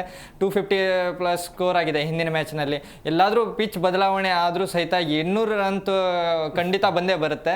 ನಿನ್ನೆ ಈ ಒಂದು ಮ್ಯಾಚ್ ನಲ್ಲಿ ಆ ಒಂದು ನಿಟ್ಟಿನಲ್ಲಿ ಟಾಸ್ ನಿರ್ಣಾಯಕ ಆಗಿರುತ್ತೆ. ಡೆಲ್ಲಿಗೆ ಮತ್ತೆ RCBಗೆ ತುಂಬಾ ಅಜಗಜಾಂತರ ವ್ಯತ್ಯಾಸ ಅಂತಲೂ ಕಾಣ್ತಾ ಇದೆ ಈ ಹಿಂದೆ ಟೂರ್ನಿ ನೋಡಕ್ ಹೋದಾಗ. ಏನಂತಂದ್ರೆ ಇವಾಗ ಏನು ಅನುಭವಿ ಬೌಲರ್ ಅಂತ ಏನು ಮಿಚೆಲ್ ಸ್ಟಾರ್ಕ್ ಅಂತ ಈಗ ತಂಡದಲ್ಲಿದ್ದು ಅವರ ಅಲಭ್ಯ ಸ್ಥಿತಿ ಏನಿದೆ ಅಲ್ಲ, ಡೆಲ್ಲಿಗೆ ತುಂಬಲಾರದ ನಷ್ಟ ಅಂತಾನೆ ಹೇಳ್ಬೋದು. ಇವಾಗ ನೀವು ಅಂತಹ ಒಳ್ಳೆಯ ಬೌಲರ್ನ ಇಟ್ಕೊಂಡು ಅವರು ಗಾಯದ ಸಮಸ್ಯೆಯಿಂದ ಹೊರಗಿದ್ದಾರೆ, ಅಲ್ಲಿಂದ ನಿಮಗೆ ಏನಂತ ನಿಸಾಂಕ ಅಂತಹ ಓಪನರ್ ಬ್ಯಾಟ್ಸ್ಮನ್ ನಿಮಗೆ ಸರಿಯಾದ ಕೈ ಹಿಡಿತಾ ಇಲ್ಲ. ಈ ಒಂದು ಬದಲಾವಣೆ ಚೇಂಜ್ ಆಗುತ್ತೆ. ಇವಾಗ ಮಿಚೆಲ್ ಸ್ಟಾರ್ಕ್ ಏನಾದರೂ ತಂಡಕ್ಕೆ ಮಾಡಿದ್ರೆ ಪೃಥ್ವಿ ಶಾ ಒಬ್ಬ ಭಾರತೀಯ ಆಟಗಾರನ್ನ ಕಂಬ್ಯಾಕ್ ಮಾಡುವಂತಹ ಚಾನ್ಸಸ್ಗಳು ಡೆಲ್ಲಿಲಿ ಇದೆ. ಅದೇ ಯಾವ ರೀತಿ ಮುನ್ಸೂಚನೆನೂ ಇಲ್ಲ. ಇವತ್ತು ಮಿಚೆಲ್ ಸ್ಟಾರ್ಕ್ ಬರುವಂಥ ಸೂಚನೆ ಡೆಲ್ಲಿಗಂತೂ ಇಲ್ಲ. ಅದೇ ಲುಂಗಿಯನ್ ಗೆಡಿನೂ ಕಳೆದ ಬಾರಿ ಗಾಯದ ಸಹ ಇಂಜೂರ್ಡ್ ಆಗಿದ್ದಾರೆ. ಆದರೆ ರಿಪೋರ್ಟ್ ಪ್ರಕಾರ ಏನಿದೆ ಅಂದರೆ ಕಂಬ್ಯಾಕ್ ಮಾಡಿದ್ದಾರೆ, ಅವರು ಆಡುವಂಥ ಸ್ಥಿತಿಯಲ್ಲಿ. ಆದ್ರೆ ರೂಲ್ಸ್ಗಳು ಇರುತ್ತವೆ, IPL ಕೆಲವೊಂದಿಷ್ಟು ಕಟ್ಟುನಿಟ್ಟು ಇರುತ್ತೆ. ಅವರು ಈ ತಲೆಗೆ ಹೊಡೆತ ಬಿದ್ದಿರೋದ್ರಿಂದ ಅವರಿಗೆ ಆಡಿಸ್ಬೇಕಾ ಆಡಬೇಡ, ಹೌದು IPL ನಿರ್ಧಾರ ಆಗಿರುತ್ತೆ. ಆ ಒಂದು ರೂಲ್ಸ್ ಪ್ರಕಾರನು ನೋಡ್ಬೇಕಾಗಿರುತ್ತೆ. ಇವತ್ತು ಲುಂಗಿಯನ್ ಗಿಡಿ ಕಣಕ್ಕೆ ಇಳಿತಾರಾ ಇಲ್ಲ ಅನ್ನೋದು ಇಲ್ಲ, ಅವ್ರು ರೆಸ್ಟ್ ಅಲ್ಲಿ ಇದ್ದಾರೆ ಅಂತ ಹೇಳ್ತಿದ್ದಾರೆ. ಹೌದು, ಅದೇ ಆ ರೀತಿ ಇವತ್ತು ನೋಡ್ಬೇಕು ಯಾವ ರೀತಿ ಡೆಲ್ಲಿ ಕಂಬ್ಯಾಕ್ ಮಾಡುತ್ತೆ ಅನ್ನೋದನ್ನ. ಪ್ರೇಮ್ ಸರ್, ಈಗ ಇಷ್ಟೊತ್ತು ಮಾತಾಡಿದ್ದು ನಾವು ಗ್ರೌಂಡ್ ಬಗ್ಗೆ, ಯಾಕೆ ಅಂತಂದ್ರೆ ಅವರು ಚಿನ್ನಸ್ವಾಮಿಯಲ್ಲಿ ಬಂದು ನಮ್ಮನ್ನು ಹೊಡೆದೋಗಿದ್ರು, ವಾಪಸ್ ಡೆಲ್ಲಿಗೆ ಹೋಗಿ ನಾವು ಅವ್ರನ್ನ ಹೊಡೆದಿದ್ವಿ ಲಾಸ್ಟ್ ಸೀಸನ್ಲಿ. ಈ ಸರಿ ಅದೇ ಮತ್ತೆ ರಿಪೀಟ್ ಆಗುತ್ತೆ ಅನ್ನೋ ಹೋಪಲ್ಲಿ ಇದೀವಿ. ಹಾಗಾದ್ರೆ ನಾವು ಇವಾಗ ಪಿಚ್ನ ಕಂಪೇರ್ ಮಾಡೋದಾದ್ರೆ ನಿಮ್ಗೆ ಯಾವ ರೀತಿಯಾಗಿ ಎಕ್ಸ್ಪ್ಲೇನ್ ಮಾಡ್ತೀರಾ? ಈ ರಘು ಹೇಳಿದಾಗೆ ಆ ಪಿಚ್ ಕೂಡ ಹಾಗೇನೆ ಬಿಹೇವ್ ಮಾಡುತ್ತೆ. ಮತ್ತೆ ಸಣ್ಣ ಗ್ರೌಂಡು ಮುಟ್ಟಿದ್ದೆಲ್ಲ ಆಚೆ ಹೋಗುತ್ತೆ. ಈಕ್ವಲ್ಸು ನಮ್ಮ ಗ್ರೌಂಡಿಗೆ ಕಂಪೇರ್ ಮಾಡಿದ್ರೆ ಸೇಮ್ ಇದೆ. ಬ್ಯಾಟಿಂಗ್ ಫ್ರೆಂಡ್ಲಿ ಪಿಚ್ ಅಂದಾಗ ನಾವೊಂದಿಷ್ಟು ಬದಲಾವಣೆಗಳ ಜೊತೆಗೆ ಉತ್ತಮವಾಗಿ ಹೋಗ್ಬೇಕಾಗತ್ತೆ. ಇಲ್ಲಿ ಉತ್ತಮ ಡ್ಯಾಸಿಂಗ್ ಓಪನರ್ ಅಂತ ಇದ್ದಿದೆ, ನಮಗೆ ಸಾಲ್ಟ್ ಇಂಜುರಿಯಿಂದ ಹೊರಗಿದ್ದಾರೆ. ಮೊನ್ನೆ ನೋಡಿದ್ರು ನಾವಷ್ಟೇ, ಕೃಣಾಲ್ ಪಾಂಡೆಗೆ ಇಂಜುರಿ ಆಯ್ತು, ಕಂಬ್ಯಾಕ್ ಮಾಡಿ ಬೌಲಿಂಗ್ ಮಾಡಿದ್ರು. ರಸಿಕ್ ದಾರ್ ಆಚೆ ಹೋಗಿದ್ದಾರೆ. ಮೇ ಬಿ ಇವತ್ತು ಡೌಟ್ ಅಂತ ಕೂಡ RCB ವಲಯದಲ್ಲಿ ಇದೆ ಒಂದು ಮಾಹಿತಿ. ಮೇ ಬಿ ಅವ್ರು ಬೌಲಿಂಗ್ ಇಲ್ಲ ಅಂದ್ರೆ ಬೌಲಿಂಗ್ ಯಾರು ಬರ್ತಾರೆ ಅನ್ನೋದು ಒಂದಿದೆ. ಸಮ್ಮರ್ ಆಗಿರೋದ್ರಿಂದ ಸಾಕಷ್ಟು ಜನರಿಗೆ ಇದೊಂದು ಸಮಸ್ಯೆ ಆಗುತ್ತೆ. ಅದನ್ನ ಏನು ಫಿಟ್ನೆಸ್ ಕೋಚ್ ಏನಿದ್ದಾರೆ ಅದನ್ನ ಕಾಪಾಡ್ಕೋಬೇಕು, ಉಳಿಸ್ಕೋಬೇಕು. ಇಲ್ಲಿ ಬೆತ್ತಲ್ ಓಪನಿಂಗ್ ಮಾಡ್ತಾರೆ, KL Rahul as usual local ಬಾಯಿ, ಇನ್ನು ಸುಯೇಶ್ ಶರ್ಮಾ ಕೂಡ ಅಲ್ಲಿನ ಲೋಕಲ್ ಬಾಯಿ. ಇವರಿಬ್ಬರು ಹೇಗ ಆ ಒಂದು ಗ್ರೌಂಡಿನ ಅಡ್ವಾಂಟೇಜ್ ತಗೊಳ್ಕೊಳ್ತಾರೆ ನೋಡ್ಬೇಕು. ಯಾಕಂದ್ರೆ ಕಳೆದ ಬಾರಿ ಕೊಹ್ಲಿ ಕೂಡ ಉತ್ತಮವಾಗಿ ಆಡಿದ್ರು, ಇದು ನನ್ನ ಗ್ರೌಂಡ್ ಅಂತ ನಾನು ಹೇಳ್ಬೋದಿತ್ತು ಅನ್ನೋ ಲೆವೆಲ್ಗೆ ತೋರಿಸಿದ್ರು ಅವರು. ಇಲ್ಲಿ ನೋಡ್ಬೇಕಂತ ಹೇಳಿದ್ರೆ ಈ ಬಾರಿ ಎಲ್ಲ ನೋಡಿದ್ರು ಟಾಸ್ ತುಂಬಾ ನಿರ್ಣಾಯಕ ಆಗುತ್ತೆ. ಒಂದ್ ವೇಳೆ ನಮ್ದು ಮೊದಲು ಬ್ಯಾಟ್ ಬಿದ್ದು ಟಾಸ್ ಸೋತೀವಿ ಅಂದ್ರೆ ಮೊದಲು ಬ್ಯಾಟ್ ಮಾಡೋದಾದ್ರೆ ಬೆತ್ತಲ್ ಒಂದು ಒಳ್ಳೆ ಕೊಡುಗೆ ಕೊಡಬೇಕು, ಜೊತೆಗೆ ವಿರಾಟ್ ಕೊಹ್ಲಿ ತುಂಬಾ ಸಾತು ಒಳ್ಳೆ ಚೆನ್ನಾಗಿರುತ್ತೆ. ಇನ್ನೊಂದು ಬದಲಾವಣೆ ಜೊತೆಗೆ RCB ಬರಬಹುದು ಅನ್ನೋ ನಿರೀಕ್ಷೆ ಇದೆ. Jitesh Sharma back to back fail ಆಗ್ತಿರೋದ್ರಿಂದ ಜಿತೇಶ್ ಶರ್ಮಾ ಬದಲಿಗೆ ನಾವು ವೆಂಕಟೇಶ್ ಅಯ್ಯರ್ನ ಆಡಿಸಬಹುದು ಅನ್ನುವ ನಿರೀಕ್ಷೆ ಇದೆ. ಮೇ ಬಿ ಎಲ್ಲರ ನಿರೀಕ್ಷೆ ಆಗಿತ್ತು ಬೆತ್ತಲ್ ಆಡ್ತಾರೆ ಅನ್ನೋ ಬೆತ್ತಲ್ ಅನ್ನ ತಗೊಂಬಂದ್ರು. ಬಟ್ ಜಿತೇಶ್ ಶರ್ಮಾ ಆಡಿಸಿದ್ರೆ ಒಂದು ಬೌಲರ್ ಡೆತ್ ಬೌಲರ್ ಸಮಸ್ಯೆ ಅವತ್ತಿನ ರಜತ್ ಪಟೇದಾರ್ ಕಂಟಿನ್ಯೂ ಆಗಿ ಅನುಭವಿಸ್ತಾ ಇದ್ದಾರೆ. ಡೆತ್ ಅಲ್ಲಿ ಬೌಲರೇ ಉಳಿಯಲ್ಲ ನೋಡಿ. ಮೊನ್ನೆ ರಸಿಕ್ ದಾರ್ ಆಚೆ ಹೋದ್ಮೇಲೆ ವಾಪಸ್ ಕೃಣಾಲ್ ಪಾಂಡೆನೆ ಬರ್ಬೇಕಾಯ್ತು. ಅದನ್ನ ಹೆಜಲ್ವುಡ್ ಹೋಲ್ಡರ್ ತುಂಬಾ ಚೆನ್ನಾಗಿ ಬಳಸ್ಕೊಂಡ್ರು. ಆದ್ರೂ ವಿನ್ ಆಗ್ಲಿ ಅನ್ನೋ ಹೊರತುಪಡಿಸಿದ್ರೆ ಅದು ಮೈನಸ್ ನಮಗೆ. ಹಾಗಾಗಿ ಆ ನಿಟ್ಟಿನಲ್ಲಿ ಒಂದು ಪ್ಲಾನ್ ಮಾಡಬೇಕು. ಟಾಸ್ ವಿನ್ ಆಗಿಲ್ಲ ಅಂತ ಹೇಳಿದ್ರೆ ಮೊದಲ ಗೋಲ್ ಏನು ಬಿಗ್ ಸ್ಕೋರ್ ನ ಕಲೆ ಹಾಕೋದ್ ಕಡೆ ಹೋಗ್ಬೇಕು. ಯಾಕಂದ್ರೆ ಆ ಗ್ರೌಂಡ್ ಅಲ್ಲಿ ಈಗಾಗಲೇ KL ರಾಹುಲ್ ಅಂತ ಆಟಗಾರ ಪಳಗಿದ್ದಾರೆ. ಅವರು ಅಲ್ಲಿ ಒಳ್ಳೆ ಸ್ಟಬ್ಸ್ ಒಳ್ಳೆ ಲಯದಲ್ಲಿ ಇದ್ದಾರೆ, ಮಿಲ್ಲರ್ ತುಂಬಾ ಒಳ್ಳೆ ಲಯದಲ್ಲಿ ಇದ್ದಾರೆ. ಬೌಲರ್ ಕೂಡ ಅಲ್ಲಿ ನಿಮಗೆ ಮುಖೇಶ್ ತುಂಬಾ ಚೆನ್ನಾಗಿ ಸ್ಲೋಯರ್ ಅನ್ನ ಮಾಡ್ತಾರೆ, ನಬೀನ್ ಆಡಿಸಬಹುದು ಇವತ್ತು ಮೇ ಬಿ. ಜೊತೆಗೆ ಯಾರ್ಕರ್ ಸ್ಪೆಷಲಿಸ್ಟ್ ನಮಗೆ ನಟರಾಜನ್ ಸಿಗ್ತಾರೆ ಅಲ್ಲಿ. ಎಲ್ಲಕ್ಕಿಂತ ಹೆಚ್ಚಾಗಿ ಕುಲ್ದೀಪ್ ಮೋಡಿ ತುಂಬಾ ಚೆನ್ನಾಗಿ ಆಗ್ತಾ ಇದೆ. ಕುಲ್ದೀಪ್ ಒಳ್ಳೆ ವಿಕೆಟ್ ಟೇಕಿಂಗ್ ಬೌಲಿಂಗ್ ಮಾಡ್ತಾ ಇದ್ದಾರೆ. ನಾವು ಅದನ್ನ ಸುಯೇಶ್ ಶರ್ಮಾ ಇಂದ ಎಕ್ಸ್ಪೆಕ್ಟ್ ಮಾಡಕ್ ಆಗ್ತಾ ಇಲ್ಲ. ಅಂತದೊಂದು ಒಳ್ಳೆ ವಿಕೆಟ್ ಟೇಕಿಂಗ್ ಬೌಲಿಂಗ್ ಬಂದಿಲ್ಲ. ಹಾಗಾಗಿ ಅವರ ಬೌಲಿಂಗ್ ಕಂಪ್ಯಾರಿಟಿವ್ ಹೈಲೈಟ್ ಮಾಡಿದ್ರೆ ಎನ್ಗಿಡಿ ಹೋಗಿದ್ರು ಕೂಡ ಓಕೆ ಅನ್ನುವಷ್ಟು ಮಟ್ಟಿಗಿದೆ. ಅಲ್ಲಿ ಯಾರನ್ನ ಆಡಿಸ್ತಾರೆ ಅವರು ಅನ್ನೋದನ್ನ ನೋಡ್ಬೇಕು. ಸ್ಟಾರ್ಕ್ ಆಡೋದಂತೂ ಡೌಟ್ ಇವತ್ತು ಅವ್ರು ಬಂದಿಲ್ಲ. ಇನ್ನೊಂದ್ ಕಡೆಗೆ ಚಮೇರನ್ ಆಡಿಸ್ತಾರ ನೋಡ್ಬೇಕು. ಚಮೇರನ್ ಕಂಟಿನ್ಯೂ ಮಾಡಿದ್ರೆ ಅವರು ಕೂಡ ವೇಗದ ಬೋರು ಲಂಕಾ ಮೂಲದವ್ರು. ಇನ್ನು ಬ್ಯಾಟಿಂಗ್ ಅಂತ ಬಂದಾಗ ಓಪನಿಂಗ್ ಹೇಗೆ ನಾವು ಈಗ ಸಾಲ್ಟ್ ಹೋಗಿದ್ದಕ್ಕೆ ಡೌಟ್ ಪಡ್ತಿದ್ವೋ ಅಲ್ಲಿ ಕೂಡ ನಿಶಾಂಕನಿಂದ ಫಾರ್ಮ್ ಅಲ್ಲಿ ಇಲ್ಲ. ನಿಶಾಂಕ ಮೊದಲು ಮ್ಯಾಚ್ ಡಕ್ ಆದ್ರೆ ನಂತರ ಒಂದೆರಡು ಮ್ಯಾಚ್ ಅಲ್ಲಿ 40+ ರನ್ ಬರುತ್ತೆ. ಅದಾದ್ಮೇಲೆ ಮತ್ತೆ 0 ಸುತ್ತಾ ಇದ್ದಾರೆ ನಿಶಾಂಕ. ಒಂದು ಅಕಾಡೆಮಿಕ್ ಇಯರ್ ಇರ್ಬೋದು ಅಥವಾ ಲಂಕಾಕ್ ಇರ್ಬೋದು, ಒಳ್ಳೆ T20 ಆಡಿದಂತ ಪ್ಲೇಯರ್. ಬಟ್ IPL ಅಲ್ಲಿ ಹೆಸರು ಮಾಡಕ್ಕೆ ಅವ್ರಿಗೆ ಆಗ್ತಾ ಇಲ್ಲ. ಹಾಗಾಗಿ ಓಪನಿಂಗ್ ಏನಾದ್ರು ಬದಲಾವಣೆ ಮಾಡ್ತಾರ ಅನ್ನೋದು ಒಂದು ಕ್ವಶನ್ ಇದೆ ಅಲ್ಲಿ. ಅದನ್ನ ಹೊರತುಪಡಿಸಿದ್ರೆ ರಾಹುಲ್ ಆದ್ಮೇಲೆ ಯಾರು ಆಡ್ತಾರೆ ಅನ್ನೋದು ಒಂದು ಪ್ರಶ್ನೆ ಇದೆ. ರಾಹುಲ್ ಮತ್ತೆ ರಾಣಾನ ನೀವು ಎಲ್ಲ ಮ್ಯಾಚಲ್ಲೂ ಕನ್ಸಿಡರ್ ಮಾಡಕ್ಕಾಗಲ್ಲ. ಇನ್ ಕೇಸ್ ಹೋದ್ರೆ ಸ್ಟಬ್ಸ್ ಮಿಲ್ಲರ್ ಜೊತೆಗೆ ರಿಜ್ವಿ ಆಡ್ತಾರ. ಹೇಗೆ ರಿಜ್ವಿ ಇಲ್ಲ ಅಂತ ಹೇಳಿದ್ರೆ ನಾಯಕ ಮೇಲೆ ಜವಾಬ್ದಾರಿ ಬರುತ್ತೆ. ನಾಯಕ ಬ್ಯಾಟಿಂಗ್ ಬೌಲಿಂಗ್ ಎರಡಲ್ಲೂ ಕೂಡ ಅಕ್ಷರ್ ಪಟೇಲ್ ಮಿಂಚಬೇಕಾಗತ್ತೆ. ಹಾಗಾಗಿ ಬ್ಯಾಲೆನ್ಸಿಂಗ್ ಅಂತ ನೋಡಕ್ ಬಂದಾಗ ನನಗನ್ಸತ್ತೆ RCB ಜಿತೇಶ್ ಶರ್ಮಾ ಹೊರತುಪಡಿಸಿದ್ರೆ ವೆಂಕಟೇಶ್ ಅಯ್ಯರ್ನ ಹಾಕೊಂಡ್ರೆ ಇನ್ನೊಂದಿಷ್ಟು ಭದ್ರವಾಗಿರುತ್ತೆ. ಗೆಲ್ಲುವ ಫೇವರೇಟ್ ತಂಡ ಅಂತ ಹೇಳಿದ್ರೆ ನಾವು ಅಲ್ಲೂ ಕೂಡ RCBನ ಹೇಳ್ಬೋದು. ಆದ್ರೆ ಶಿಸ್ತುಬದ್ಧ ಬೌಲಿಂಗ್ ಇರಬೇಕು, ಫೀಲ್ಡಿಂಗ್ ಅಲ್ಲಿ ಮಿಸ್ಟೇಕ್ ಗಳನ್ನ ಕಡಿಮೆ ಮಾಡಬೇಕು. ಜೊತೆಗೆ ಬ್ಯಾಟಿಂಗ್ ಅಂತ ಬಂದಾಗ ಪಾರ್ಟ್ನರ್ಶಿಪ್ ನ 5ನೇ ಓವರ್ ವರೆಗೂ ಇಷ್ಟಿರ್ಬೇಕು ನಮ್ ರನ್ ರೇಟ್. 5ರಿಂದ 10 ಇಷ್ಟು, 15ರಿಂದ 20 ಓವರ್ ಆಡೋಕೆ ಯಾವ ಬ್ಯಾಟ್ಸ್ಮನ್ ಉಳಿತಾರೆ ಒಂದ್ ವೇಳೆ ವಿಕೆಟ್ ಹೋದ್ರೆ ಎಲ್ಲವನ್ನ ಕ್ಯಾಲ್ಕುಲೇಷನ್ ಮಾಡಿ ಒಬ್ಬ ನಾವು ಇನ್ನು ಜಿತೇಶ್ ಶರ್ಮಾ ಅವರನ್ನ ಇಂಪ್ಯಾಕ್ಟ್ ಆಗಿ ಕೂಡ ಬಳಸಬಹುದು. ಒಂದ್ ಒಳ್ಳೆ ಇಂಪ್ಯಾಕ್ಟ್ ಬಳಸಕ್ಕಾಗದೆ RCB ಒದ್ದಾಡ್ತಿದೆ. ಹಾಗಾಗಿ ಒಳ್ಳೆ ಇಂಪ್ಯಾಕ್ಟ್ ಆಗಿ ಇಟ್ಕೊಂಡ್ರು ಕೂಡ ಜಿತೇಶ್ ವರ್ಕ್ ಆಗ್ತಾರೆ. ಮೇ ಬಿ ಇದೆಲ್ಲವೂ captain and coach with Virat Kohli ಚರ್ಚೆ ಮಾಡಿ ಇವತ್ತು ಆಡ್ಬೇಕು. ಯಾಕಂತ ಹೇಳಿದ್ರೆ ಒಮ್ಮೆ ಸೋತಿದೀವಿ ಅಂದಾಗ ಆ ಒತ್ತಡ ನಮ್ಮ ಮೇಲೆ ಇರುತ್ತೆ. ಅವರು ಸೋತಿದ್ರು ಕೂಡ ಒಳ್ಳೆ ಪರ್ಫಾರ್ಮೆನ್ಸ್ ಇದೆ. ಪ್ಲೇಯರ್ ಆಫ್ ದಿ ಮ್ಯಾಚ್ ಕೂಡ ರಾಹುಲ್ ಆಗಿರೋದ್ರಿಂದ ಮತ್ತೆ ಅದೇ ಗ್ರೌಂಡ್ ಅಲ್ಲಿ ಆಡ್ತಾ ಇರೋದ್ರಿಂದ ಅವರಿಗೆ ಕ್ರೌಡ್ ಸಪೋರ್ಟ್ ಜೊತೆಗೆ ಅಲ್ಲಿನ ವೆದರ್ ಸಪೋರ್ಟ್ ಎಲ್ಲವೂ ಕೂಡ ದೊರೆಯುತ್ತೆ. ಹಾಗಾಗಿ ಅನ್ಸುತ್ತೆ ನಮ್ಗೆ ವಿತ್ ಪ್ಲಾನ್ ಜೊತೆ ಹೋದ್ರೆ ಒಂದು DC ನ ಆರಾಮಾಗಿ ಹೊಡಿಬಹುದು. ಬಟ್ ಲಯದಲ್ಲಿರುವ ಭುವಿಗೆ ಹೆಜಲ್ವುಡ್ ಸಾಥ್ ಕೊಡ್ಬೇಕು. ನಾನು ಈಗಾಗಲೇ ಹೇಳಿದೆ ಹೆಜಲ್ವುಡ್ ದುಬಾರಿ ಆಗ್ತಿದ್ರೆ ಹಿಂದಿನ ಮ್ಯಾಚ್ಗಳನ್ನೆಲ್ಲ ಹೋಲಿಕೆ ಮಾಡಿದ್ರೆ ತುಂಬಾ ರನ್ ಬಿಟ್ಕೊಡ್ತಾ ಇದ್ದಾರೆ. ಹೆಜಲ್ವುಡ್ ಒಂದ್ ಒಳ್ಳೆ ಸಾಥ್ ಕೊಡ್ಬೇಕು. ಅಥವಾ ಬದಲಾವಣೆ ಮಾಡ್ತೀರಾ ಅಂದಾಗ ಡಫಿ ಒಳ್ಳೆ ಲಯದಲ್ಲಿ ಇದ್ದಾಗೇನೆ ನಾವು ಹೆಜಲ್ವುಡ್ಗೋಸ್ಕರ ಆಚೆ ಇಟ್ಟಿದ್ದೀವಿ. ವಾಪಸ್ ಡಫಿನ್ ಆಡ್ಸಿದ್ರು ಏನ್ ತೊಂದರೆ ಇಲ್ಲ. ಯಾಕಂದ್ರೆ ರನ್ ಜಾಸ್ತಿ ಬಿಟ್ಕೊಟ್ಟಾಗ ನಿಮಗೆ ದೊಡ್ಡ ಗ್ರೌಂಡ್ ಅಲ್ಲಿ ಗ್ರಿಪ್ ಸಿಗಲ್ಲ ಅಲ್ಲಿ. ಹಾಗಾಗಿ ಬ್ಯಾಟ್ಸ್ಮನ್ ಗಳು ಇನ್ಫಾರ್ಮಿಗೆ ಬಂದ್ಬಿಡ್ತಾರೆ. ಅವರಿಗೊಂದು ಆತ್ಮವಿಶ್ವಾಸ ಜಾಸ್ತಿ ಆಗುತ್ತೆ. ಹಾಗಾಗಿ ಹೇಜಲ್ವುಡ್ ಬದಲಿಗೆ ಡಫಿ ಆಡಿಸಿದ್ರು ಬದಲಾವಣೆ ಇಲ್ಲ. ಇನ್ನೊಂದ್ ಕಡೆ ಹೇಳ್ಬೇಕಂದ್ರೆ RCB ಜಿತೇಶ್ ಶರ್ಮಾ ಚೇಂಜ್ ಮಾಡೋದು ಡೌಟೇ. ಯಾಕಂತ ಹೇಳಿದ್ರೆ ಒಂದು ವಿನ್ನಿಂಗ್ ಕಾಂಬಿನೇಷನ್ ಇದ್ದಾಗ ಕಂಟಿನ್ಯೂ RCB ಆಡ್ಸುತ್ತೆ. ಅದು ಒಂದು RCB ಮೈನಸ್ ನನ್ನ ಪ್ರಕಾರ. ಹಾಗೆ ರಘುವೀರ್, ಈಗ ನಾವು ಮಾತಾಡ್ತಾ ಇದ್ವಿ ಜಾಕೋಬ್ ಬೆಥೆಲ್ನ ನಾವು ಫೀಲ್ಡ್ ಇಳಿಸಬೇಕು ಅಂತ ಹೇಳಿ ಅಭಿಮಾನಿಗಳೆಲ್ಲ ತುಂಬಾ ಬೇಡಿಕೆ ಇಟ್ಟಿದ್ವಿ. ಕೊನೆಗೆ ಜಾಕೋಬ್ ಬೆಥೆಲ್ ಬಂದ್ರು, ಒಂದು ಆಟ ಆಡಿದ್ರು. ಆದ್ರೆ ಅವ್ರ ಪ್ರದರ್ಶನ ಅಂಥದ್ದೇನು ವಾವ್ ಅನ್ಸೋ ರೀತಿಯಲ್ಲಿ ಇರಲಿಲ್ಲ. ಆದ್ರೆ ಬೇರೆಯವ್ರನ್ನ ಬದಲು ಇವ್ರನ್ನ ತಗೋಬೇಕು ಅಂತಂತಿದ್ರು. ಆದ್ರೆ ಸಾಲ್ಟ್ನ ಬದಲು ಬೆಥೆಲ್ನ ತಗೊಳ್ತಾ ಇರೋದು ಎಷ್ಟರ ಮಟ್ಟಿಗೆ ವರ್ಕ್ ಆಗ್ಬೋದು ಅಂತ ನಿಮ್ಗೆ ಅನ್ಸುತ್ತೆ? ಇವಾಗ ಸಾಲ್ಟ್ ಅಂತ ಬಂದಾಗ ಕಳೆದ ಸೀಸನ್ನಿಂದಲೂ ಅದ್ಭುತ ಫಾರ್ಮ್ನಲ್ಲಿ ಇದ್ರು. ಈಗ ಏನು ಚಾಂಪಿಯನ್ ಆಗಬೇಕಿತ್ತಲ್ಲ, ಒಂದನೇ ಸಲ ಚಾಂಪಿಯನ್ ಆಗೋದ್ರಲ್ಲಿ ಸಾಲ್ಟ್ ಅವ್ರ ಪಾತ್ರನೂ ತುಂಬ ಚೆನ್ನಾಗಿತ್ತು. ವಿರಾಟ್ ಕೊಹ್ಲಿ ಅವರಿಗೆ ಸಾಥ್ ನೀಡ್ತಾ ಇದ್ರು, ಚೆನ್ನಾಗಿರೋದು. ಆದರೆ ಜಾಕೋಬ್ ಬೆಥೆಲ್ ಅಂತ ಬಂದಾಗ ಕಳೆದ ಒಂದು ಸೀಸನ್ನಲ್ಲಿ ಒಂದು ಮ್ಯಾಚಿಗೆ ಅವಕಾಶ ಏನೋ ಸಿಕ್ಕಿದಾಗ ಚೆನ್ನಾಗಿಯೇ ಉಪಯೋಗಿಸ್ಕೊಂಡಿದ್ರು. ಕಳೆದ ಮ್ಯಾಚ್ನಲ್ಲೂ ಅಷ್ಟೇ ಚೆನ್ನಾಗಿ ಬ್ಯಾಟಿಂಗ್ನ ಸ್ಟಾರ್ಟ್ ಮಾಡ್ಕೊಂಡಿದ್ರು. ಆದರೆ ಏನಂತಂದರೆ ಒಂದು ಕೆಟ್ಟ ಹೊಡೆತ ಮತ್ತು ಫೀಲ್ಡರ್ನ ಅಷ್ಟೇ ಚಾಣಾಕ್ಷತನದಿಂದ ಫೀಲ್ಡಿಂಗ್ ಮಾಡಿದ್ರಲ್ಲ, ಅದು ಚೆನ್ನಾಗಿತ್ತು. ಹಾಗಾಗಿ ಅವರು ವಿಕೆಟ್ ಒಪ್ಸೋ ಹೋದ್ರು. ಆದರೆ ಏನಾದರೂ ನಾನು ಕಳೆದ ಬಾರಿನೂ ಅದೇ ಮಾತನ್ನ ಹೇಳಿದ್ದೆ. ಒಂದು ವೇಳೆ ಅವರು ಸ್ಕ್ರೀಸ್ನಲ್ಲಿ ನಿಂತಿದ್ದಿದ್ರೆ 15 ಓವರಲ್ಲಿ ಮ್ಯಾಚ್ ಮುಗಿಸುವಂಥ ಎಲ್ಲ ಲಕ್ಷಣ ಜಾಕೋಬ್ ಬೆಥೆಲ್ ಅವ್ರ ಬ್ಯಾಟಿಂದ ಬರ್ತಾ ಇತ್ತು. ಯಾಕಂತಂದರೆ ನೋಡಿದ್ವಿ ಅವರು ಈಗ ಇಂಗ್ಲೆಂಡ್ ತಂಡದಲ್ಲಿ ಆಡಬೇಕಾದ್ರೆ T20 ವರ್ಲ್ಡ್ ಕಪ್ನಲ್ಲಿ ಒಳ್ಳೆ ಫಾರ್ಮ್ನಲ್ಲಿದ್ದರು. ಅಂತಹ ಆಟಗಾರ ಈಗ RCB ತಂಡದಲ್ಲಿ ಬೆಂಚ್ ಕಾಯ್ತಾ ಇದ್ರು. ಆದರೆ ಇವಾಗ ಒಂದು ಸಿಕ್ಕಂಥ ಅವಕಾಶದಲ್ಲಿ ಒಂದು ಪ್ರೂವ್ ಮಾಡ್ಕೊಳಕ್ಕಾಗಿಲ್ಲ. ಆದರೆ ಇವಾಗ ಮುಂದಿನ ದಿನಗಳಲ್ಲಿ ಅವರು ಬ್ಯಾಟಿಂದ ರನ್ ಬರುವಂಥ ನಿರೀಕ್ಷೆಗಳಂತೂ ಇದೆ. ಇವಾಗ RCB ಅಂತ ತಂಡ ಇವಾಗ ಏನು ಮೆಗಾ ಆಕ್ಷನಲ್ಲಿ ಯಾವ ತಂಡದ ಆಟಗಾರನ ಖರೀದಿ ಮಾಡಿದಾರಲ್ಲ, ಅವರು ಯಾವುದೇ ಹಾಗೆ ಹೋಗಿ ಪ್ರೀ ಪ್ಲಾನ್ ಹಾಗೆ ಹೋಗದೇನೆ ಯಾರನ್ನ ಆಯ್ಕೆ ಮಾಡ್ಕೊಂಡಿಲ್ಲ. ಎಲ್ಲರನ್ನು ಪ್ಲಾನ್ ಮಾಡಿ ಹೋಗಿ ಇಂತಹ ಆಟಗಾರರೇ ಬೇಕು ಅನ್ನುವಂಥ ಹೋಗಿ ಅವರನ್ನೇ ಗಾಳ ಹಾಕಿ ತೆಗೆದುಕೊಂಡ ರೀತಿಯಲ್ಲಿ ಇದೆ. ಅದೇ ರೀತಿ ಪ್ಲಾನನ್ನು ಎಕ್ಸಿಕ್ಯೂಟ್ ಸಹಿತ ಮಾಡ್ತಾ ಇದ್ದಾರೆ. ಅಷ್ಟೇ ಚೆನ್ನಾಗಿ ಇನ್ಫಾರ್ಮಲ್ಲೂ ಇದ್ದಾರೆ ಬ್ಯಾಟ್ಸ್ಮನ್ಗಳು, ಬೌಲರ್ಗಳು ಎಲ್ಲ. ಓವರ್ ಆಲ್ ತಂಡ ನೋಡಕ್ಕೆ ಹೋದ್ರೆ ನನಗೆಲ್ಲೋ ಜಾಕೋಬ್ ಬೆಥೆಲ್ ಅವರನ್ನು ಕಣಕ್ಕಿಳಿಸ್ತಾ ಇರೋದು ತಪ್ಪು ನಿರ್ಧಾರ ಅಂತ ನನಗೆಲ್ಲೋ ಅನಿಸ್ತಾ ಇಲ್ಲ. ನನಗೆ ಎಲ್ಲಿ RCB ಅವರು ಒಬ್ಬ ಎಕ್ಸ್ಟ್ರಾ ಬೌಲರ್ ಕೊರತೆ ಕಾಡ್ತಾ ಇದೆ. ಬೌಲರ್ ಮೇಲೆ ಹೆಚ್ಚಿನ ಫೋಕಸ್ ಮಾಡಬೇಕಾಗಿರುತ್ತೆ. ಬ್ಯಾಟ್ಸ್ಮನ್ಗಳಲ್ಲಿ ಈಗ ಎಲ್ಲ ಕಡೆಯಿಂದನೂ ರನ್ ಬರ್ತಾ ಇದೆ. ವಿರಾಟ್ ಕೊಹ್ಲಿ ಅವರು ಫಾರ್ಮಲ್ಲಿ ಇದ್ದಾರೆ, ದೇವದತ್ ಪಡಿಕ್ಕಲ್ ಫಾರ್ಮಲ್ಲಿ ಇದ್ದಾರೆ. ಅವರನ್ನು ಹೊರತುಪಡಿಸಿದ್ರೆ ರಜತ್ ಪಾಟಿದಾರ್ ಮತ್ತು ಜಿತೇಶ್ ಶರ್ಮಾ ಕಳೆದ ಮ್ಯಾಚ್ನಲ್ಲೂ ವೇಗವಾಗಿ ಮ್ಯಾಚನ್ನು ಮುಗಿಸ್ಬೇಕು ಅನ್ನೋದ್ರಲ್ಲಿ ವಿಕೆಟ್ ಒಪ್ಸದೆ ಹೋಗ್ತಾರೆ ಹೊರತು ಅವರು ಕಳಪೆ ಆಟದಿಂದಂತೂ ವಿಕೆಟ್ ಅಂತ ಒಪ್ಸಿಲ್ಲ ಅಂತ ನನಗನ್ಸುತ್ತೆ. ಕಳೆದ ಮ್ಯಾಚ್ನಲ್ಲೂ ಡೇವಿಡ್ ಅವರು ಅದ್ಭುತವಾಗಿ ಪ್ರದರ್ಶನ, ಈ ಹಿಂದಿನ ಮ್ಯಾಚ್ಗಳಲ್ಲೂ ಚೆನ್ನಾಗಿರೋ ಪ್ರದರ್ಶನನೇ ನೀಡ್ಕೊಂಡು ಬರ್ತಾ ಇದ್ದಾರೆ. ಆದರೆ ಬೌಲಿಂಗ್ನಲ್ಲಿ ಶೆಫರ್ಡ್ ಅವರಿಗೆ ನೀವು ಫಿನಿಷರ್ ರೋಲಲ್ಲಿ ಅವ್ರಿಗೊಂದು ಏನು ಮಣೆ ಹಾಕ್ತಾ ಇದ್ದಾರಲ್ಲ, ಅದು ಎಲ್ಲೋ ಒಂದು ಕಡೆ ಆರ್ ಸಿ ಬಿಗೆ ಹಿನ್ನಡೆನೇ ಆಗ್ತಾ ಇದೆ. ಇವಾಗ ನೀವು ಜೇಕಬ್ ಡಫಿ ಅವರಂತಹ ವಿಕೆಟ್ ಟೇಕಿಂಗ್ ಬೌಲರನ್ನು ನೀವು ಕೂರಿಸಿ ಶೆಫರ್ಡ್ ಅವರನ್ನು ಕಣಕ್ಕಿಳಿಸ್ತಾ ಇದ್ದೀರಾ, ಅಲ್ಲಿ ನಿಮಗೆ ಒಬ್ಬ ಬೌಲರ್ ಶಾರ್ಟೇಜ್ ಆಗ್ತಾ ಇದೆ. ಇವಾಗ ಕಳೆದ ಒಂದು ಡಿ ಸಿ ಮ್ಯಾಚ್ನಲ್ಲೂ ಆಗಿರೋದು ಅದೇ. ಕೊನೆಯ ಹಂತದಲ್ಲಿ ನೀವು ಹೆಜಲ್ವುಡ್, ಭುವನೇಶ್ವರ್ ಕುಮಾರ್ ಎಷ್ಟೇ ರನ್ ಕಂಟ್ರೋಲ್ ಮಾಡಿದ್ರು ಕೊನೆ ಓವರ್ನಲ್ಲಿ ನಿಮಗೆ ಬೌಲರ್ಗಳೇ ಇಲ್ಲ ಅಂದರೆ ಮ್ಯಾಚ್ ಆಟೋಮೆಟಿಕ್ ಆಗಿ ಸೋಲುತ್ತೆ. ಅವ್ರುಗಳು ಪಟ್ಟಂತ ಶ್ರಮನೂ ವೇಸ್ಟ್ ಆಗುತ್ತೆ. ಹಾಗಾಗಿ ಇವಾಗ ಆ ಒಂದು ಮ್ಯಾಚ್ನಲ್ಲಿ ಜೇಕಬ್ ಡಫಿ ಇದ್ದಿದ್ದರೆ ಒಂದು ಬೌಲಿಂಗ್ನಲ್ಲಿ ಭದ್ರ ಆಗಿ ಮ್ಯಾಚನ್ನು ಗೆಲ್ಲುವಂಥ ಎಲ್ಲ ಅರ್ಹತೆ ಇವರಲ್ಲಿ ಇರ್ತಿತ್ತು. ಹೆಜಲ್ವುಡ್ ಅಥವಾ ಭುವನೇಶ್ವರ್ ಕುಮಾರ್ ಡೆತ್ ಓವರ್ನಲ್ಲಿ 18-20 ಓವರ್ ಏನಾದರೂ ಮಾಡಿದಿದ್ರೆ ಮ್ಯಾಚ್ ಆರಾಮ್ಸೆ ಇವರು ಆರ್ ಸಿ ಬಿ ಗೆಲ್ತಾ ಇತ್ತು. ನಿನ್ನೆ ಅದೇ ಒಂದು ನಿಟ್ಟಿನಲ್ಲಿ ಜೇಕಬ್ ಡಫಿ ಅವರಿಗೆ ಈ ಒಂದು ಹಂತದಲ್ಲಿ ಸ್ಥಾನ ಸಿಕ್ಕಿದ್ರೆ ಚೆನ್ನಾಗಿ ನಿಭಾಯಿಸ್ಕೊಂಡು ಹೋಗ್ತಾರೆ ಶೆಫರ್ಡ್ ಅವರನ್ನು ಹೊರತುಪಡಿಸಿದ್ರೆ. ಆದರೆ ನನಗನ್ಸುತ್ತೆ ಇವತ್ತು ಮತ್ತೆ ಆರ್ ಸಿ ಬಿ ತಂಡ ಶೆಫರ್ಡ್ ಅವರಿಗೆ ಮಣೆ ಹಾಕುವಂಥ ಎಲ್ಲ ಸಾಧ್ಯತೆಗಳು ಅಂತೂ ಖಂಡಿತ ಇದೆ.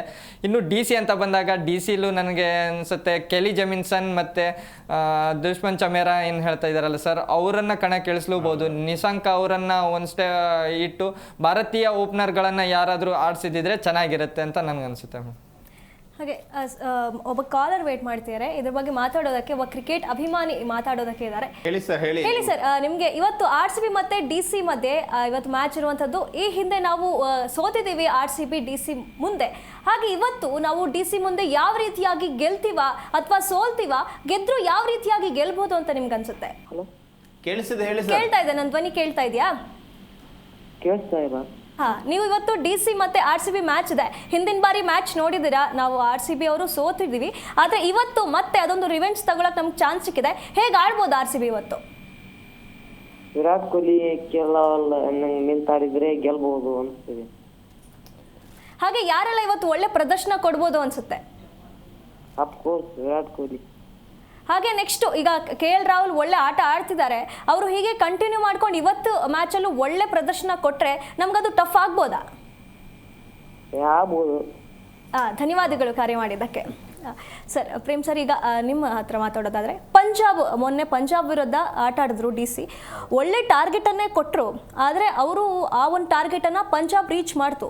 ಹಾಗೆ ಇವತ್ತೇನಾದರೂ ನಮ್ಮ ಆರ್ ಸಿ ಬಿಗೆ ಅಂಥದ್ದೊಂದು ಟಾರ್ಗೆಟ್ ಕೊಟ್ಟರೆ ಆರ್ ಸಿ ಬಿ ಹೇಗೆ ಆಡ್ಬೋದು? ಇಲ್ಲ, ಆರ್ ಸಿ ಬಿ ಅಂತ ಬಂದರೂ ಅಷ್ಟೇ ನಾವು ಅವತ್ತು ಅದನ್ನು ಹೇಳಿದ್ದೀವಿ. ಡಿ ಸಿ ಅಂತ ಬಂದಾಗೂ ಅಷ್ಟೇ ನಿಮ್ಗೆ ರಾಹುಲ್ ಕ್ಯಾಚ್ ಬಿಟ್ಟಾಗಿನ ರಾಹುಲ್ ಪರ್ಫಾರ್ಮ್ ಮಾಡಿದ್ರು. ನಿಮಗೆ ನೆಕ್ ಮೂಮೆಂಟಲ್ಲಿ ರಿಕ್ವೈರ್ಡ್ ರನ್ ರೇಟು ನಿಮಗೆ 20+ ಬೇಕಾಗಿರೋ ಹಂತದಲ್ಲಿ 20 ಬಾಲಿಗೆ 54, 64 ಈ ರೇಂಜ್ ಇದ್ದವಾಗೇನೆ ನಿಮಗೆ ಕರುಣ್ ನಾಯರ್ 2 ಕ್ಯಾಚನ್ನು ಬಿಟ್ಟಾಗ ಅಲ್ಲಿ ಹೋಪ್ ಕಳ್ಕೋತಾರೆ. ನಿಮಗೆ ನಾಯಕ ಕೂಡ ಮ್ಯಾಚ್ ಮುಗಿದ್ಮೇಲೆ ಅದನ್ನು ಹೇಳೋದು, ನಾವು ಬ್ಯಾಕ್ ಟು ಬ್ಯಾಕ್ ಕ್ಯಾಚ್ ಬಿಟ್ಟಾಗ ಬೌಲರ್ ಆತ್ಮವಿಶ್ವಾಸ ಕುಗ್ಗೋಗುತ್ತೆ. ಅಲ್ಲಿ ಹಾರ್ಡ್ ಹಿಟ್ಟರ್ ಇರ್ತಾರೆ. ಆ ಮೂಮೆಂಟಲ್ಲಿ ನಿಮಗೆ ಯಾರು ಕ್ಯಾಚ್ ಬಿಟ್ಟರು ಕೂಡ ಒಂದೇ ಸಿಕ್ಸ್ ಹೊಡೆದ್ರು ಕೂಡ ಅದು ಡ್ಯಾಮೇಜ್ ಆಗುತ್ತೆ. ಅಂಥದ್ರಲ್ಲಿ ಸೆಟ್ಲ್ ಆಗಿರುವ ಶ್ರೇಯಸ್ ಅಯ್ಯರ್ ಕ್ಯಾಚ್ ಬಿಟ್ಟಾಗ ನೀವು ಪಂದ್ಯವನ್ನ ಕಳ್ಕೋತೀರಿ. ಯಾಕಂದ್ರೆ ಅದಾದ್ಮೇಲೆ ನಿಮಗೆ ವದೇರಾ ಇರ್ಬೋದು, ಶಶಾಂಕ್ ಇರ್ಬೋದು ಅಂತ ದೊಡ್ಡ ಟಫೆಸ್ಟ್ ಇರಲಿಲ್ಲ. ಹಾಗಾಗಿ 2 ಕ್ಯಾಚ್ ಅಲ್ಲಿ 1 ಕ್ಯಾಚ್ ಹಿಡಿದಿದ್ರು ಕರುಣ್ ನಾಯರ್ ತಂಡಕ್ಕೆ ಪ್ಲಸ್ ಆಗಿರೋದು. ಅದು ಅವರಿಗೂ ಸಹ ವೈಯಕ್ತಿಕವಾಗಿ ಗೊತ್ತಾಯ್ತು. ಬಟ್ ಕೈಲೆಲ್ಲ ಗ್ರಿಪ್ ಎಲ್ಲ ಇತ್ತು, ಅದಕ್ಕೆ ಹೋಯ್ತು ಏನೋ ಗೊತ್ತಿಲ್ಲ. ಒಳ್ಳೆ ಪ್ಲೇಯರ್, ಬಟ್ ಅವತ್ತು ಲಕ್ ಇರಲಿಲ್ಲ. ಹಾಗಾಗಿ ನಾನು ಹೇಳೋದೇನಂದ್ರೆ ಎರಡೂ ತಂಡದಲ್ಲೂ ಅಷ್ಟೇ ಯಾವುದೇ ಮಿಸ್ಟೇಕ್ ಮಾಡಬಾರ್ದು ಫೀಲ್ಡರ್. ಯಾಕಂದ್ರೆ ನಿಮಗೆ ಬ್ಯಾಟಿಂಗ್ ಫ್ರೆಂಡ್ಲಿ ಪಿಚ್ ಇದೆ ಅಂತ ಹೇಳಿದಾಗ ಎಲ್ಲರೂ ಕೂಡ 200+ ಸ್ಟ್ರೈಕ್ ರೇಟ್ ಎಲ್ಲ ಹೊಡಿತಿರ್ತಾರೆ, ಅಥವಾ 6 ಹೊಡಿಬೇಕು ಅನ್ನೋ ನಿರೀಕ್ಷೆಯಲ್ಲಿ ಇಟ್ಕೊಂಡಿರ್ತಾರೆ ಡೆತ್ ಅಲ್ಲಿ ಬರುವ ಆಟಗಾರರು. ಒಂದು ಒಳ್ಳೆ ಫೀಲ್ಡಿಂಗ್ ಮಾಡಿದ್ರು ಬೌಲರ್ ಅಪರ್ಚುನಿಟಿ ಕ್ರಿಯೇಟ್ ಮಾಡೋದೇ ಇಂಥ ಚುಟುಕು ಕ್ರಿಕೆಟ್ ಅಲ್ಲಿ ರೇರು. ಒಂದು ಓವರ್ ಅಲ್ಲಿ 1 ಕ್ರಿಯೇಟ್ ಆದ್ರೆ ಕಷ್ಟ ಅಂತೇಳಿ ಒದ್ದಾಡ್ತಿರ್ತಾರೆ. ಒಳ್ಳೆ ಬಾಲಿಗೆ ಹಿಟ್ ಮಾಡ್ತಾ ಇರ್ತಾರೆ. ಹಾಗಂತ ವರ್ಸ್ಟ್ ಬೌಲರ್ ಅಲ್ಲ ಯಾರು ಕೂಡ. ಬಟ್ ಅವಾಗ ಬ್ಯಾಟಿಂಗ್ ಫ್ರೆಂಡ್ಲಿ ಆಗಿರೋದ್ರಿಂದ ತುಂಬಾ ಚೆನ್ನಾಗಿ ಅವ್ರು ಬ್ಯಾಟ್ ಮಾಡ್ತಿರ್ತಾರೆ. ಒಂದು ಅವಕಾಶನ ಹಿಡ್ಕೋಬೇಕು. ಅವತ್ತು ಹಾಗೆ ಇತ್ತು. ಸೂರ್ಯವಂಶಿ ಕ್ಯಾಚ್ ಕೂಡ ಅಷ್ಟೇ 30 ರನ್ ಇದ್ದಾಗ ಬಿಟ್ರೆ ಸೂರ್ಯವಂಶಿ 100 ಮಾಡಿದ್ರು. ಹಾಗೇನೆ ನಮಗೆ ಅವಾಗೂ ಅಷ್ಟೇನೆ 20 ರನ್ ಆಗಿರೋ ಸಂದರ್ಭದಲ್ಲಿ ಕ್ಯಾಚ್ ಹಿಡ್ಕೊಂಡಿದ್ರೆ ಅಯ್ಯರ್ದು, ಅದು ಕೂಡ ಪ್ಲಸ್ ಆಗ್ತಿತ್ತು. ಹಾಗಾಗಿ ಫೀಲ್ಡಿಂಗ್ ಅಲ್ಲಿ ತುಂಬಾ ಶಿಸ್ತುಬದ್ಧವಾಗಿರ್ಬೇಕು. ಜೊತೆಗೆ ಆದಷ್ಟು ಇಂಜುರಿಗಳು ಕಮ್ಮಿ ಆಗ್ಬೇಕು ಆರ್ ಸಿ ಬಿ ತಂಡದಲ್ಲಿ. ಇನ್ನೊಂದ್ ಕಡೆಗೆ ರಘು ಹೇಳ್ತಾ ಇದ್ರು, ದುಷ್ಯಂತ ಚಮೇರ ಕೂಡ ಮೊನ್ನೆ ಮ್ಯಾಚ್ ಅಲ್ಲಿ ಅಂತದೊಂದು ಪರ್ಫಾರ್ಮೆನ್ಸ್ ಮಾಡಿಲ್ಲ. ಆದ್ರೆ ಆರ್ ಸಿ ಬಿ ನೆಟ್ಸ್ ಅಲ್ಲಿ ಪ್ರಾಕ್ಟೀಸ್ ಮಾಡಿ ಆರ್ ಸಿ ಬಿ ಪ್ಲೇಯರಿಗೆ ಬೌಲಿಂಗ್ ಮಾಡಿರುವ ಅನುಭವ ಇರುವ ಜೆಮಿಸನ್ ಇರೋದ್ರಿಂದ ನಮಗೆ ಮೇ ಬಿ ನನಗನ್ಸುತ್ತೆ ಅವರು ಆಯ್ಕೆ ಜೆಮಿಸನ್ ಮೇಲೆ ಇರುತ್ತೆ. ಒಂದು ಫಾರಿನ್ ಬೌಲರ್ ಬೇಕೇ ಬೇಕು. ಮೇ ಬಿ ಜೆಮಿಸನ್ ಏನಾದ್ರೂ ಅವ್ರಿಗೆ ವರ್ಕೌಟ್ ಮಾಡಿದ್ರೆ ಬೌನ್ಸರ್ ಮೂಲಕ ವಿಕೆಟ್ ತಂದು ಕೊಡೋದಾಗಿರ್ಬೋದು, ಅಥವಾ ಸ್ಲೋಯರ್ ಅನ್ನು ಆಡ್ ಮಾಡಿದ್ರೆ ಅವ್ರ ಹೈಟ್ ಯೂಸ್ ಮಾಡಿಕೊಂಡು maybe R C B threat ಆಗ್ಬೋದು. ನನಗನ್ಸುತ್ತೆ ಇವತ್ತು ಎರಡೂ ತಂಡಗಳು ಕೂಡ ಡೆಲ್ಲಿಯಲ್ಲಿ ಆಡ್ಲಿಕ್ಕೆ ಸುಭದ್ರವಾಗಿದ್ದಾವೆ. ಯಾವ ತಂಡ ಟಾಸ್ ಗೆಲ್ಲುತ್ತೆ ಅದು ಗೆಲ್ಲಬಹುದು, ಅಥವಾ ಯಾವ ತಂಡ ಮಿಸ್ಟೇಕ್ ಗಳನ್ನ ಕಡಿಮೆ ಮಾಡುತ್ತೆ ಅದು ಗೆಲ್ಲುತ್ತೆ. ಅದನ್ನ ಹೊರತುಪಡಿಸಿದ್ರೆ ಎರಡು ತುಂಬಾ ಬ್ಯಾಲೆನ್ಸಿಂಗ್ ಆಗಿ ಇದಾವೆ. ಹಾಗೆ ಮತ್ತೊಬ್ಬ ಕ್ರಿಕೆಟ್ ಅಭಿಮಾನಿ ಕಾಯ್ತಾ ಇದ್ದಾರೆ, ಅವ್ರ ಹತ್ರ ಮಾತಾಡೋಣ. ಅಗಸ್ತ್ಯ ಅವರೇ, ಎಲ್ಲಿಂದ ಕರೆ ಮಾಡ್ತಿರೋದು? ಹುಬ್ಬಳ್ಳಿಯಿಂದ ಕಾಲ್ ಮಾಡ್ತಿರೋದು. ಇವತ್ತು DC ವರ್ಸಸ್ RCB ಮ್ಯಾಚ್ ಇದೆ, ಇದ್ರ ಬಗ್ಗೆ ಎಷ್ಟು ಎಕ್ಸೈಟೆಡ್ ಆಗಿದ್ದೀರಾ? Sir fully excited because Kohli ಅವರ ಹೋಮ್ ಗ್ರೌಂಡ್ ಅಲ್ಲ. ಹಿಂದಿನ ಬಾರಿ ನಾವು DC ಜೊತೆ ಸೋತಿದೀವಿ, ಈ ಬಾರಿ ಎಲ್ಲ ತಯಾರಿಗಳ ಜೊತೆ ನಮ್ಮ RCB ತಂಡ ಬರುತ್ತೆ ಅಂತ ಅನ್ಸುತ್ತಾ ನಿಮ್ಗೆ? ಹಿಂದಿನ ಬಾರಿ KL ರಾಹುಲ್ ಅವ್ರಿಗೆ ಹೋಮ್ ಗ್ರೌಂಡ್ ಆಗಿತ್ತು. ಹೌದು. ಈಗ ಕೊಹ್ಲಿ ಕಾಕ ಅವ್ರಿಗೆ ಹೋಮ್ ಗ್ರೌಂಡ್. ಹೌದು. ಈಗ ಈ ಬಾರಿ RCB ಗೆಲ್ಬಹುದು ಅಂತ ಆಸೆ ಇಟ್ಕೊಂಡಿದ್ದೆ ನಾವು. ಸ್ಟೇಡಿಯಂ ಪಂದ್ಯದಲ್ಲಿ ಗೆಲ್ಲತ್ತಾಗಾದ್ರೆ ಗೆಲ್ಲತ್ತ 100% RCB ಗೆಲ್ಲತ್ತ. ಜಿತೇಶ್ ಶರ್ಮಾ ಆಡ್ತಾ ಇಲ್ವಲ್ಲ ಸರ್, ಹಳೆ ಪರ್ಫಾರ್ಮೆನ್ಸ್ ಇದೆ. ಜಿತೇಶ್ ಶರ್ಮಾ RCB ಒಳ್ಳೆ ಸಂದರ್ಭದಲ್ಲಿ ಗೆಲ್ಸಿದ್ದಾರೆ ಅಂತೇಳಿ ಬ್ಯಾಕ್ ಟು ಬ್ಯಾಕ್ ಆಡಿಸ್ತಿದೀವಿ, ಓಕೆ. ಬಟ್ ಈ ವರ್ಷ ಆಡ್ತಾ ಇಲ್ಲ. ಆ ಒಂದು ಪ್ಲೇಸ್ ಅಲ್ಲಿ ವೆಂಕಟೇಶ್ ಅಯ್ಯರ್ ಆಡ್ಸಿರೋ ಒಂದು ಒಳ್ಳೆ ಬೌಲಿಂಗ್ ಸಿಗತ್ತೆ ಅಲ್ವಾ? ಹೌದು ಸರ್. ಆದ್ರೆ ಹೆಜಲ್ವುಡ್ ಬೌಲಿಂಗ್ ಚೆನ್ನಾಗಿದೆ, ಬೌಲಿಂಗ್ ಚೆನ್ನಾಗಿದೆ. ಬದಲಿ ಬೌಲರ್ ಇಲ್ಲದೆ ಒದ್ದಾಡ್ತಿದಾರಲ್ಲ sir. Last death over bowling ಮಾಡ್ಲಿಕ್ಕೆ ಕ್ಯಾಪ್ಟನ್ ಯೋಚನೆ ಮಾಡ್ತಾರೆ ಯಾರ ಕೈಲಿ ಬೋಲ್ ಕೊಡ್ಲಿ ಅಂತ. ಮೇ ಬಿ ಒಬ್ಬ ಎಕ್ಸ್ಟ್ರಾ ಬೌಲರ್ ಇದ್ರೆ ಹೆಲ್ಪ್ ಆಗುತ್ತೆ. ಅಂದ್ರೆ ನಿಮ್ಗೆ ನಮ್ ಪ್ರಕಾರ ವೆಂಕಟೇಶ್ ಅಯ್ಯರ್ಗೆ ಇಂಪ್ಯಾಕ್ಟ್ ಕ್ಲಿಯರ್ ಮಾಡ್ಕೊಂಡು ಬೆಟರ್ ಅನ್ಸುತ್ತೆ. ಹೌದೌದು, ಕರೆಕ್ಟ್. ಹಾಗೆ ಒಂದು ಸಾಲ್ಟ್ ಇಲ್ಲ, ಸಾಲ್ಟ್ ಬದಲು ಜಾಕೋಬ್ ಬೆಥಲ್ ಬರ್ತಿದ್ದಾರೆ ಆಟ ಆಡಕ್ಕೆ, ಅದ್ರ ಬಗ್ಗೆ ಹೇಳೋದಾದ್ರೆ? ಜಾಕೋಬ್ ಬೆಥಲ್ ಒಳ್ಳೆ ಆಟಗಾರ ಮೇಡಮ್. ಆದ್ರೆ ಹಿಂದಿನ ಮ್ಯಾಚ್ ಅಲ್ಲಿ ಅವ್ರ ಪ್ರದರ್ಶನ ಚೆನ್ನಾಗಿರ್ಲಿಲ್ಲ, ಇವತ್ತು ಚೆನ್ನಾಗಿ ಆಡ್ಬೋದು ಅನ್ಸುತ್ತಾ ನಿಮ್ಗೆ? ಹೌದು ಮೇಡಮ್, ಒಂದೇ ಮ್ಯಾಚ್ ಅಲ್ಲಿ ಯಾರನ್ನ ಡಿಸೈಡ್ ಮಾಡಕ್ ಆಗಂಗಿಲ್ಲ. ಡಿಸೈಡ್ ಮಾಡೋದು ಕಷ್ಟ ಆಗತ್ತೆ. ಹೌದು. ಧನ್ಯವಾದಗಳು ಕರೆ ಮಾಡಿದ್ದಕ್ಕೆ. Thank you. ಹಾಗೆ ರಘುವೀರ್, ಈಗ ನಾವು ಮಾತಾಡ್ತಾ ಇದ್ವಿ ಬೌಲಿಂಗ್ ಬಗ್ಗೆ. ಈಗ ಹೇಸಲ್ವುಡ್ ಮತ್ತೆ ರೊಮಾರಿಯೋ ಶೆಫರ್ಡ್ ಇಬ್ಬರ ಬೌಲಿಂಗ್ನಲ್ಲೂ ಕೂಡ ಅಂಥ ಪ್ರದರ್ಶನ ಸಿಗ್ತಾ ಇಲ್ಲ ನಮಗೆ. ಈಗ ಒಂದಿಷ್ಟು ರಿಪ್ಲೇಸ್ಮೆಂಟ್ಗಳನ್ನು ಮಾಡಬೇಕು, ಒಂದಿಷ್ಟು ಬದಲಾವಣೆಗಳನ್ನು ಮಾಡಬೇಕು ಅಂತ ಹೇಳ್ತಾ ಇದ್ರು. ಹಾಗಾದರೆ ಯಾವ ರೀತಿಯಾದಂಥ ಬದಲಾವಣೆಗಳನ್ನು ಮಾಡಿದ್ರೆ ನಮ್ಮ RCB ತಂಡಕ್ಕೆ ಇನ್ನೊಂದಿಷ್ಟು ಪ್ರಬಲವಾಗಿ ಆಗ್ಬೋದು ಅಂತ ಅನ್ಸುತ್ತೆ ನಿಮಗೆ?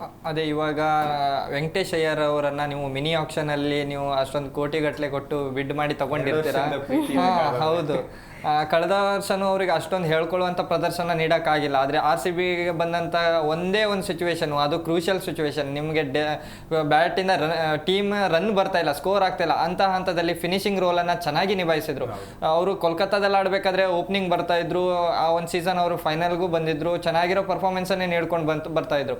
ಅದೇ ತದನಂತರದಲ್ಲಿ ಅವರನ್ನು ಸ್ವಲ್ಪ ಶಫಲ್ ಮಾಡೋಕ್ಕೆ ಸ್ಟಾರ್ಟ್ ಮಾಡಿದ್ರು. ಓಪನಿಂಗಿಂದ ಮಿಡಲ್ ಆರ್ಡರು ಮತ್ತು ಫಿನಿಶಿಂಗ್ ರೋಲ್ ಹೀಗೆ ಮಾಡಿದಾಗ ಗೊಂದಲಗಳ ಆಟೋಮೆಟಿಕ್ ಆಗಿ ಬ್ಯಾಟ್ಸ್ಮನ್ಗಳಿಗೆ ಪ್ರಭಾವ ಬೀರುತ್ತೆ. ಆ ಒಂದು ಹಂತದಲ್ಲಿ ಇವಾಗ RCB ಅಂತ ತಂಡಕ್ಕೆ ಬಂದಾಗ ಫಿನಿಶಿಂಗ್ ರೋಲ್ ಕೊಟ್ಟಾಗ ಫಿನಿಶಿಂಗ್ ರೋಲನ್ನು ಅಷ್ಟೇ ಚೆನ್ನಾಗಿ ನಿಭಾಯಿಸಿದ್ರು. ಆ ಒಂದು ನಿಟ್ಟಿನಲ್ಲಿ ವೆಂಕಟೇಶ್ ಅಯ್ಯರ್ ಅವರನ್ನ ಟೀಮ್ಗೆ ತಗೊಳ್ಳೋದ್ರಲ್ಲಿ ಒಂದು RCBಗೆ ಪ್ಲಸ್ ಪಾಯಿಂಟ್ ಏನಂದರೆ ಫಿನಿಶಿಂಗ್ ರೋಲು ಮಾಡ್ತಾರೆ, ಮಿಡಲ್ ಓವರ್ಗಳಲ್ಲಿ ಬಾಲಿಂಗ್ ಸಹಿತ ಮಾಡುವಂಥ ಎಬಿಲಿಟಿ ವೆಂಕಟೇಶ್ ಅಯ್ಯರ್ ಅವರಲ್ಲಿದೆ. ಇವಾಗ ನೀವು ಫಿನಿಶಿಂಗ್ ರೋಲಲ್ಲಿ ಇವಾಗ ವೆಂಕಟೇಶ್ ಅಯ್ಯರ್ ಬಂದರೆ ಶೆಫರ್ಡ್ ಅವರಿಗೆ ಆ ಸ್ಥಾನ ಬಿಟ್ಟು ಹೆಜಲ್ವುಡ್ ಮತ್ತು ಡಫಿ ಅವರನ್ನು ಇಬ್ಬರು ಓವರ್ಸೀಸ್ ಬೌಲರ್ಗಳನ್ನು ತಂಡದಲ್ಲಿ ಇಟ್ಟು ಚೆನ್ನಾಗಿರೋ ಬೌಲಿಂಗ್ ಪರ್ಫಾರ್ಮೆನ್ಸ್ ಕೊಟ್ಟರೆ ತಂಡ ಗೆಲುವಿಗೆ ಪ್ರಮುಖ ಕಾರಣ ಆಗುತ್ತೆ. ಇದನ್ನು ನಾವು ಎಲ್ಲಿ ನೋಡಿದ್ವಿ ಅಂದರೆ ಚೆನ್ನೈ ಮತ್ತು RCB ಮ್ಯಾಚ್ನಲ್ಲಿ ಚಿನ್ನಸ್ವಾಮಿಲಿ ನೋಡಿದಾಗ ಡಫಿ ಅವರು ಏನು ಚೆನ್ನೈನ ಮೊದಲಿಗೆ 2 ವಿಕೆಟ್ ಪವರ್ ಪ್ಲೇದಲ್ಲಿ 2 ವಿಕೆಟ್ ತೆಗೆದ್ರಲ್ಲ, ಅಲ್ಲಿಗೆ ಚೆನ್ನೈನ ಆಟ ಕ್ಲೋಸ್ ಮಾಡಿಸಿದ್ರು. ಅದೇ ರೀತಿ ಸೇಮ್ ಚಿನ್ನಸ್ವಾಮಿ ಪಿಚ್ಚೇ ಇರೋದಕ್ಕೆ ಒಂದು ಕಾರಣದಿಂದ ಅರುಣ್ ಜೇಟ್ಲಿ ಸ್ಟೇಡಿಯಮು ಚಿನ್ನಸ್ವಾಮಿ ಸ್ಟೇಡಿಯಂ ಹಾಗೆ ಇರೋದ್ರಿಂದ ಅಲ್ಲಿಗೂ ಇವರು ಪವರ್ ಪ್ಲೇದಲ್ಲಿ ವಿಕೆಟ್ ತಗೊಳ್ತಾ ಇರುವಂತಹ ಜಾಕೋಬ್ ಡಫಿನ ಆಡಿಸಿದ್ರೆ, ಸ್ಟಾರ್ಟಿಂಗ್ನಲ್ಲಿ ವಿಕೆಟ್ ತೆಗೆದ್ರೆ, ವಿರಾಟ್ ಏನು KL ರಾಹುಲ್ ಮತ್ತು ಏನು ಓಪನಿಂಗ್ ವಿಕೆಟ್ಗಳನ್ನು ತೆಗೆದ್ರೆ ಅಲ್ಲಿ RCBಗೆ ಒಂದು ಪ್ಲಸ್ ಪಾಯಿಂಟ್ ಆಗಿರುತ್ತೆ. ನನ್ನ ಪ್ರಕಾರ ಓವರ್ಸೀಸ್ ಪ್ಲೇಯರ್ಗೆ ಅಂದರೆ ಇವಾಗ ಜಾಕೋಬ್ ಬೆಥಲ್ ಅಂತ ಹೇಳಿ ಓಪನಿಂಗ್ ಬಂದರೆ ಹೆಜಲ್ವುಡ್ಡು, ಜಾಕೋಬ್ ಡಫಿ ಮತ್ತು ಟೀಮ್ ಡೇವಿಡ್, ಈ 4 ಓವರ್ಸೀಸ್ ಪ್ಲೇಯರ್ ಇಟ್ಕೊಂಡು RCB ಬಂದರೆ ಚೆನ್ನಾಗಿರೋ ಟೀಮೇ ಇದೆ. ಇವಾಗ ಏನು ಕಳಪೆ ಅಂತ ಎಲ್ಲೂ ಇಲ್ಲ. ಶೆಫರ್ಡ್ ಅವರು ನನಗನ್ಸುತ್ತೆ ಒಬ್ಬ ಎಕ್ಸ್ಟ್ರಾ ಪ್ಲೇಯರ್ ಅನಿಸ್ತಾ ಇದ್ದಾರೆ ನನಗೆ. ಟೀಮ್ನಲ್ಲಿದ್ದು ಒಬ್ಬ ಎಕ್ಸ್ಟ್ರಾ ಪ್ಲೇಯರ್ ರೀತಿ ಕಾಣಿಸ್ಕೊತಾ ಇದ್ದಾರೆ. ಒಬ್ಬ ಫಿನಿಶಿಂಗ್ ರೋಲ್ಗೆ ಅವರಿಗೆ ಅವಕಾಶಗಳು ಸಿಗ್ತಾ ಇಲ್ಲ. ಫಿನಿಶಿಂಗ್ ಮಾಡುವಂಥ 2 ಚಾನ್ಸನ್ನು ಅವರು ಮಿಸ್ ಮಾಡಿಕೊಂಡ್ರು. ರಾಜಸ್ಥಾನ್ ಜೊತೆ ಅಲ್ಲೂ ಹೇಳ್ಕೊಳ್ಳುವಂಥ ಬ್ಯಾಟಿಂಗ್ ಪ್ರದರ್ಶನ ಬಂದಿಲ್ಲ. ಕಳೆದ ಮ್ಯಾಚ್ನಲ್ಲೂ ಹೇಳ್ಕೊಳ್ಳುವಂಥ ಪ್ರದರ್ಶನ ಯಾರಿಂದನೂ ಬರಲಿಲ್ಲ. DC ಜೊತೆ ಆಡಬೇಕಾದ್ರು ಬೌಲಿಂಗ್ನಲ್ಲೂ ವೈಫಲ್ಯನ ಕಂಡುಕೊಂಡ್ರು. ಬೌಲಿಂಗು ಅಷ್ಟೊಂದು ಹೇಳ್ಕೊಳ್ಳುವಂಥ ಬೌಲಿಂಗ್ ಪ್ರದರ್ಶನವೂ ಇಲ್ಲ. ಹಾಗಿರೋದ್ರಿಂದ ನೀವು ಒಬ್ಬ ಬೌಲರನ್ನು ಪ್ರಮೋಟ್ ಮಾಡಿದರೆ ಚೆನ್ನಾಗಿರುತ್ತೆ ಅಂತ ನನ್ನ ಒಂದು ಅನಿಸಿಕೆ ಮೇಡಮ್. ಪ್ರೇಮ್ ಸರ್, ಈಗ ನಾವು ಒಂದು ಈ ಟಾರ್ಗೆಟನ್ನು ಕೊಟ್ಟರೆ ನಾವು DC ಸೋಲಿಸೋದಕ್ಕೆ, ಅಥವಾ ಒಂದು ಟಾರ್ಗೆಟ್ DC ಬಂದರೆ ನಾವು ಅದನ್ನು ಹೊಡೆಯೋ ತಾಕತ್ ನಮಗಿದೆ ಅಂತಂದರೆ, ಎರಡೂ ಮಾತಾಡೋದಾದರೆ ಯಾವ ರೀತಿಯಾಗಿ ಹೇಳ್ಬೋದು? ಒಂದು ಇವತ್ತು 100% ಮದಗಜಗಳ ಕಾಳಗ ಅಂತೀವಲ್ಲ, ಆ ಥರದ್ದು ನೋಡ್ಬೋದು. 200+ ಯಾವುದೇ ತಂಡ ಬೇಕೇ ಬೇಕು. 200 ಒಳಗೆ ಇದ್ರೆ ನೀವು ಡಿಫೆಂಡ್ ಮಾಡ್ಕೊಳ್ಳೋದು ಬೌಲರ್ಗೆ ಈ ಪಿಚ್ ಅಲ್ಲಿ ತುಂಬಾನೇ ಕಷ್ಟ. ಅದನ್ನ ಯಾರೋ 5 4 ಏನಾದ್ರು ಒಬ್ಬ ಬೌಲರ್ ಮಿಂಚಬೇಕು ಅಷ್ಟು ಬಿಟ್ರೆ ನನಗನ್ಸುತ್ತೆ 200+ ಬೇಕೇ ಬೇಕು. ಮೊದಲು ಬ್ಯಾಟ್ ಮಾಡಿದಾಗ ನಾವು ಟಾರ್ಗೆಟೆಡ್ ಅವರಾದ್ರೂ ಅಷ್ಟೇನೆ ಇವತ್ತು ವಿರಾಟ್ ಕೊಹ್ಲಿ ಇರ್ಬೋದು, ಹಾಗೆ ದೇವದತ್ ಪಡಿಕ್ಕಲ್ ಇರ್ಬೋದು, ಜೊತೆಗೆ ರಜತ್ ಪಟಿದಾರ್, ಈ 3 ಜನರನ್ನ ಕಟ್ ಹಾಕಿದ್ರೇನೆ ಅವತ್ತು ಮೊದಲು ಮಾಡಿದವ್ರು ಅದೇ ಪ್ಲಾನ್ ನ. ಈ 3 ಜನ ಹೋದ್ರು ಅಂತ ಹೇಳಿದ್ರೆ ಅಲ್ಲಿ ಅಂಥದ್ದೊಂದು ಪ್ರದರ್ಶನ ಬರಲ್ಲ ಅನ್ನೋದು ಅವ್ರನ್ನ ಅವತ್ತೇ ಮನೆಗಂಡಿದ್ದಾರೆ. ಮೇ ಬಿ ಇವತ್ತು ಕೂಡ ವಿರಾಟ್ ಕೊಹ್ಲಿ ಮೇಲೇನೆ ಅವ್ರ ಟಾರ್ಗೆಟ್ ಇರುತ್ತೆ, ದೇವದತ್ ಮೇಲೆ ಇರುತ್ತೆ, ರಜತ್ ಮೇಲೆ ಇರುತ್ತೆ. ಈ 3 ಜನ ಯಾವುದೇ ರೀತಿ ಕೆಡ್ಡಕ್ಕೆ ಬೀಳದೇನೆ ಒಳ್ಳೆ ಪ್ರದರ್ಶನ ಕೊಡ್ಬೇಕು. ಒಂದ್ ವೇಳೆ ಮೊದಲು ಬ್ಯಾಟ್ ಮಾಡಿದ್ರೆ RCB ಯಾವ ತಂಡದೊಟ್ಟು ಯಾವ ಪ್ಲೇಯರ್ ಜೊತೆಗೆ ಬರ್ತಾರೋ ಗೊತ್ತಿಲ್ಲ, 100% 230+ ಕೊಡ್ಬೇಕಾಗತ್ತೆ. ಯಾಕಂತ ಹೇಳಿದ್ರೆ ಒಬ್ಬ ಓವರ್ ಅಲ್ಲಿ ದುಬಾರಿ ಆದ್ರೂ ಕೂಡ 30 ರನ್ 20 ರನ್ ತೆಗೆದು ಬಿಡ್ತಾರೆ, ಅದು ಕಷ್ಟ ಆಗುತ್ತೆ.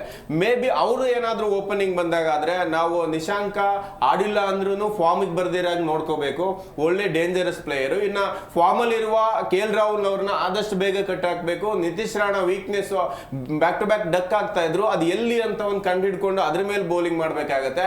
ಇನ್ನ ಸ್ಟಬ್ಸ್ ಮತ್ತೆ ಮಿಲ್ಲರು ತುಂಬಾ ಹಾರ್ಡ್ ಹಿಟ್ಟರ್ಗಳು, ಇವ್ರ ಮೇಲೆ 15 ಓವರ್ ಮೇಲೆ ಇವ್ರು ಏನಾದ್ರು ಬಂದಾಗ 15ರಿಂದ 20 ಓವರ್ ಯಾವ ರೀತಿ ಬೌಲಿಂಗ್ ಮಾಡ್ಬೇಕು ಅನ್ನೋ ಪ್ಲಾನ್ ಜೊತೆಗೆ RCB ಬಂದ್ರೆ 100% ಗೆಲ್ಲತ್ತೆ. ರನ್ ಮಾತ್ರ ಇವತ್ತು 200+ ಬೇಕೇ ಬೇಕು ಯಾವುದೇ ತಂಡ ಗೆಲ್ಬೇಕಂದ್ರೆ. ಹಾಗಾದ್ರೆ ಫೈನಲ್ ಯಾರು ಗೆಲ್ಬಹುದು? ನನ್ನ ಪ್ರಕಾರ ಟಾಸ್ ಯಾರು ಗೆದ್ದು ಚೇಜಿಂಗ್ ತಗೊಳ್ತಾರೆ ಅದೇ ತಂಡ ವಿನ್ ಆಗುತ್ತೆ. ರಘುವೀರ್, ನನ್ನ ಪ್ರಕಾರ DC ಗೆಲ್ಬೋದು ಅಂತ ಅನಿಸುತ್ತೆ. ಹಾಂ, ನಮ್ಮೊಂದಿಗೆ ಇಷ್ಟೊತ್ತು ಭಾಗಿಯಾಗಿ ಕಾರ್ಯಕ್ರಮದಲ್ಲಿ ಇಷ್ಟೆಲ್ಲ ಚರ್ಚೆಗಳನ್ನು ಮಾಡಿದ್ದಕ್ಕೆ ತಮಗಿಬ್ಬರಿಗೂ ಧನ್ಯವಾದಗಳು. ನೋಡಿದಲ್ಲ ವೀಕ್ಷಕರೇ, RCB ಮತ್ತು DC ಮ್ಯಾಚ್ ಇವತ್ತು ಹೇಗಿರುತ್ತೆ, RCB ಏನದ ಮೇಲೆಲ್ಲ ಕಾನ್ಸಂಟ್ರೇಟ್ ಮಾಡಬೇಕು, ಯಾವ ರೀತಿಗೆ ಆಡಬೇಕು, ಏನು ಟಾರ್ಗೆಟನ್ನು ಕೊಡಬೇಕು, ಎಲ್ಲದನ್ನು ಇವತ್ತಿನ ಕಾರ್ಯಕ್ರಮದಲ್ಲಿ ಮಾತನಾಡಿದ್ದೀವಿ. ಇದಾಗಿತ್ತು ಇವತ್ತಿನ ವಿಶೇಷ. ನೋಡ್ತಾ ಇರಿ ಜಿ ಕನ್ನಡ ನ್ಯೂಸ್, ಸತ್ಯವೇ ಸುದ್ದಿಯ ಜೀವಾಳ.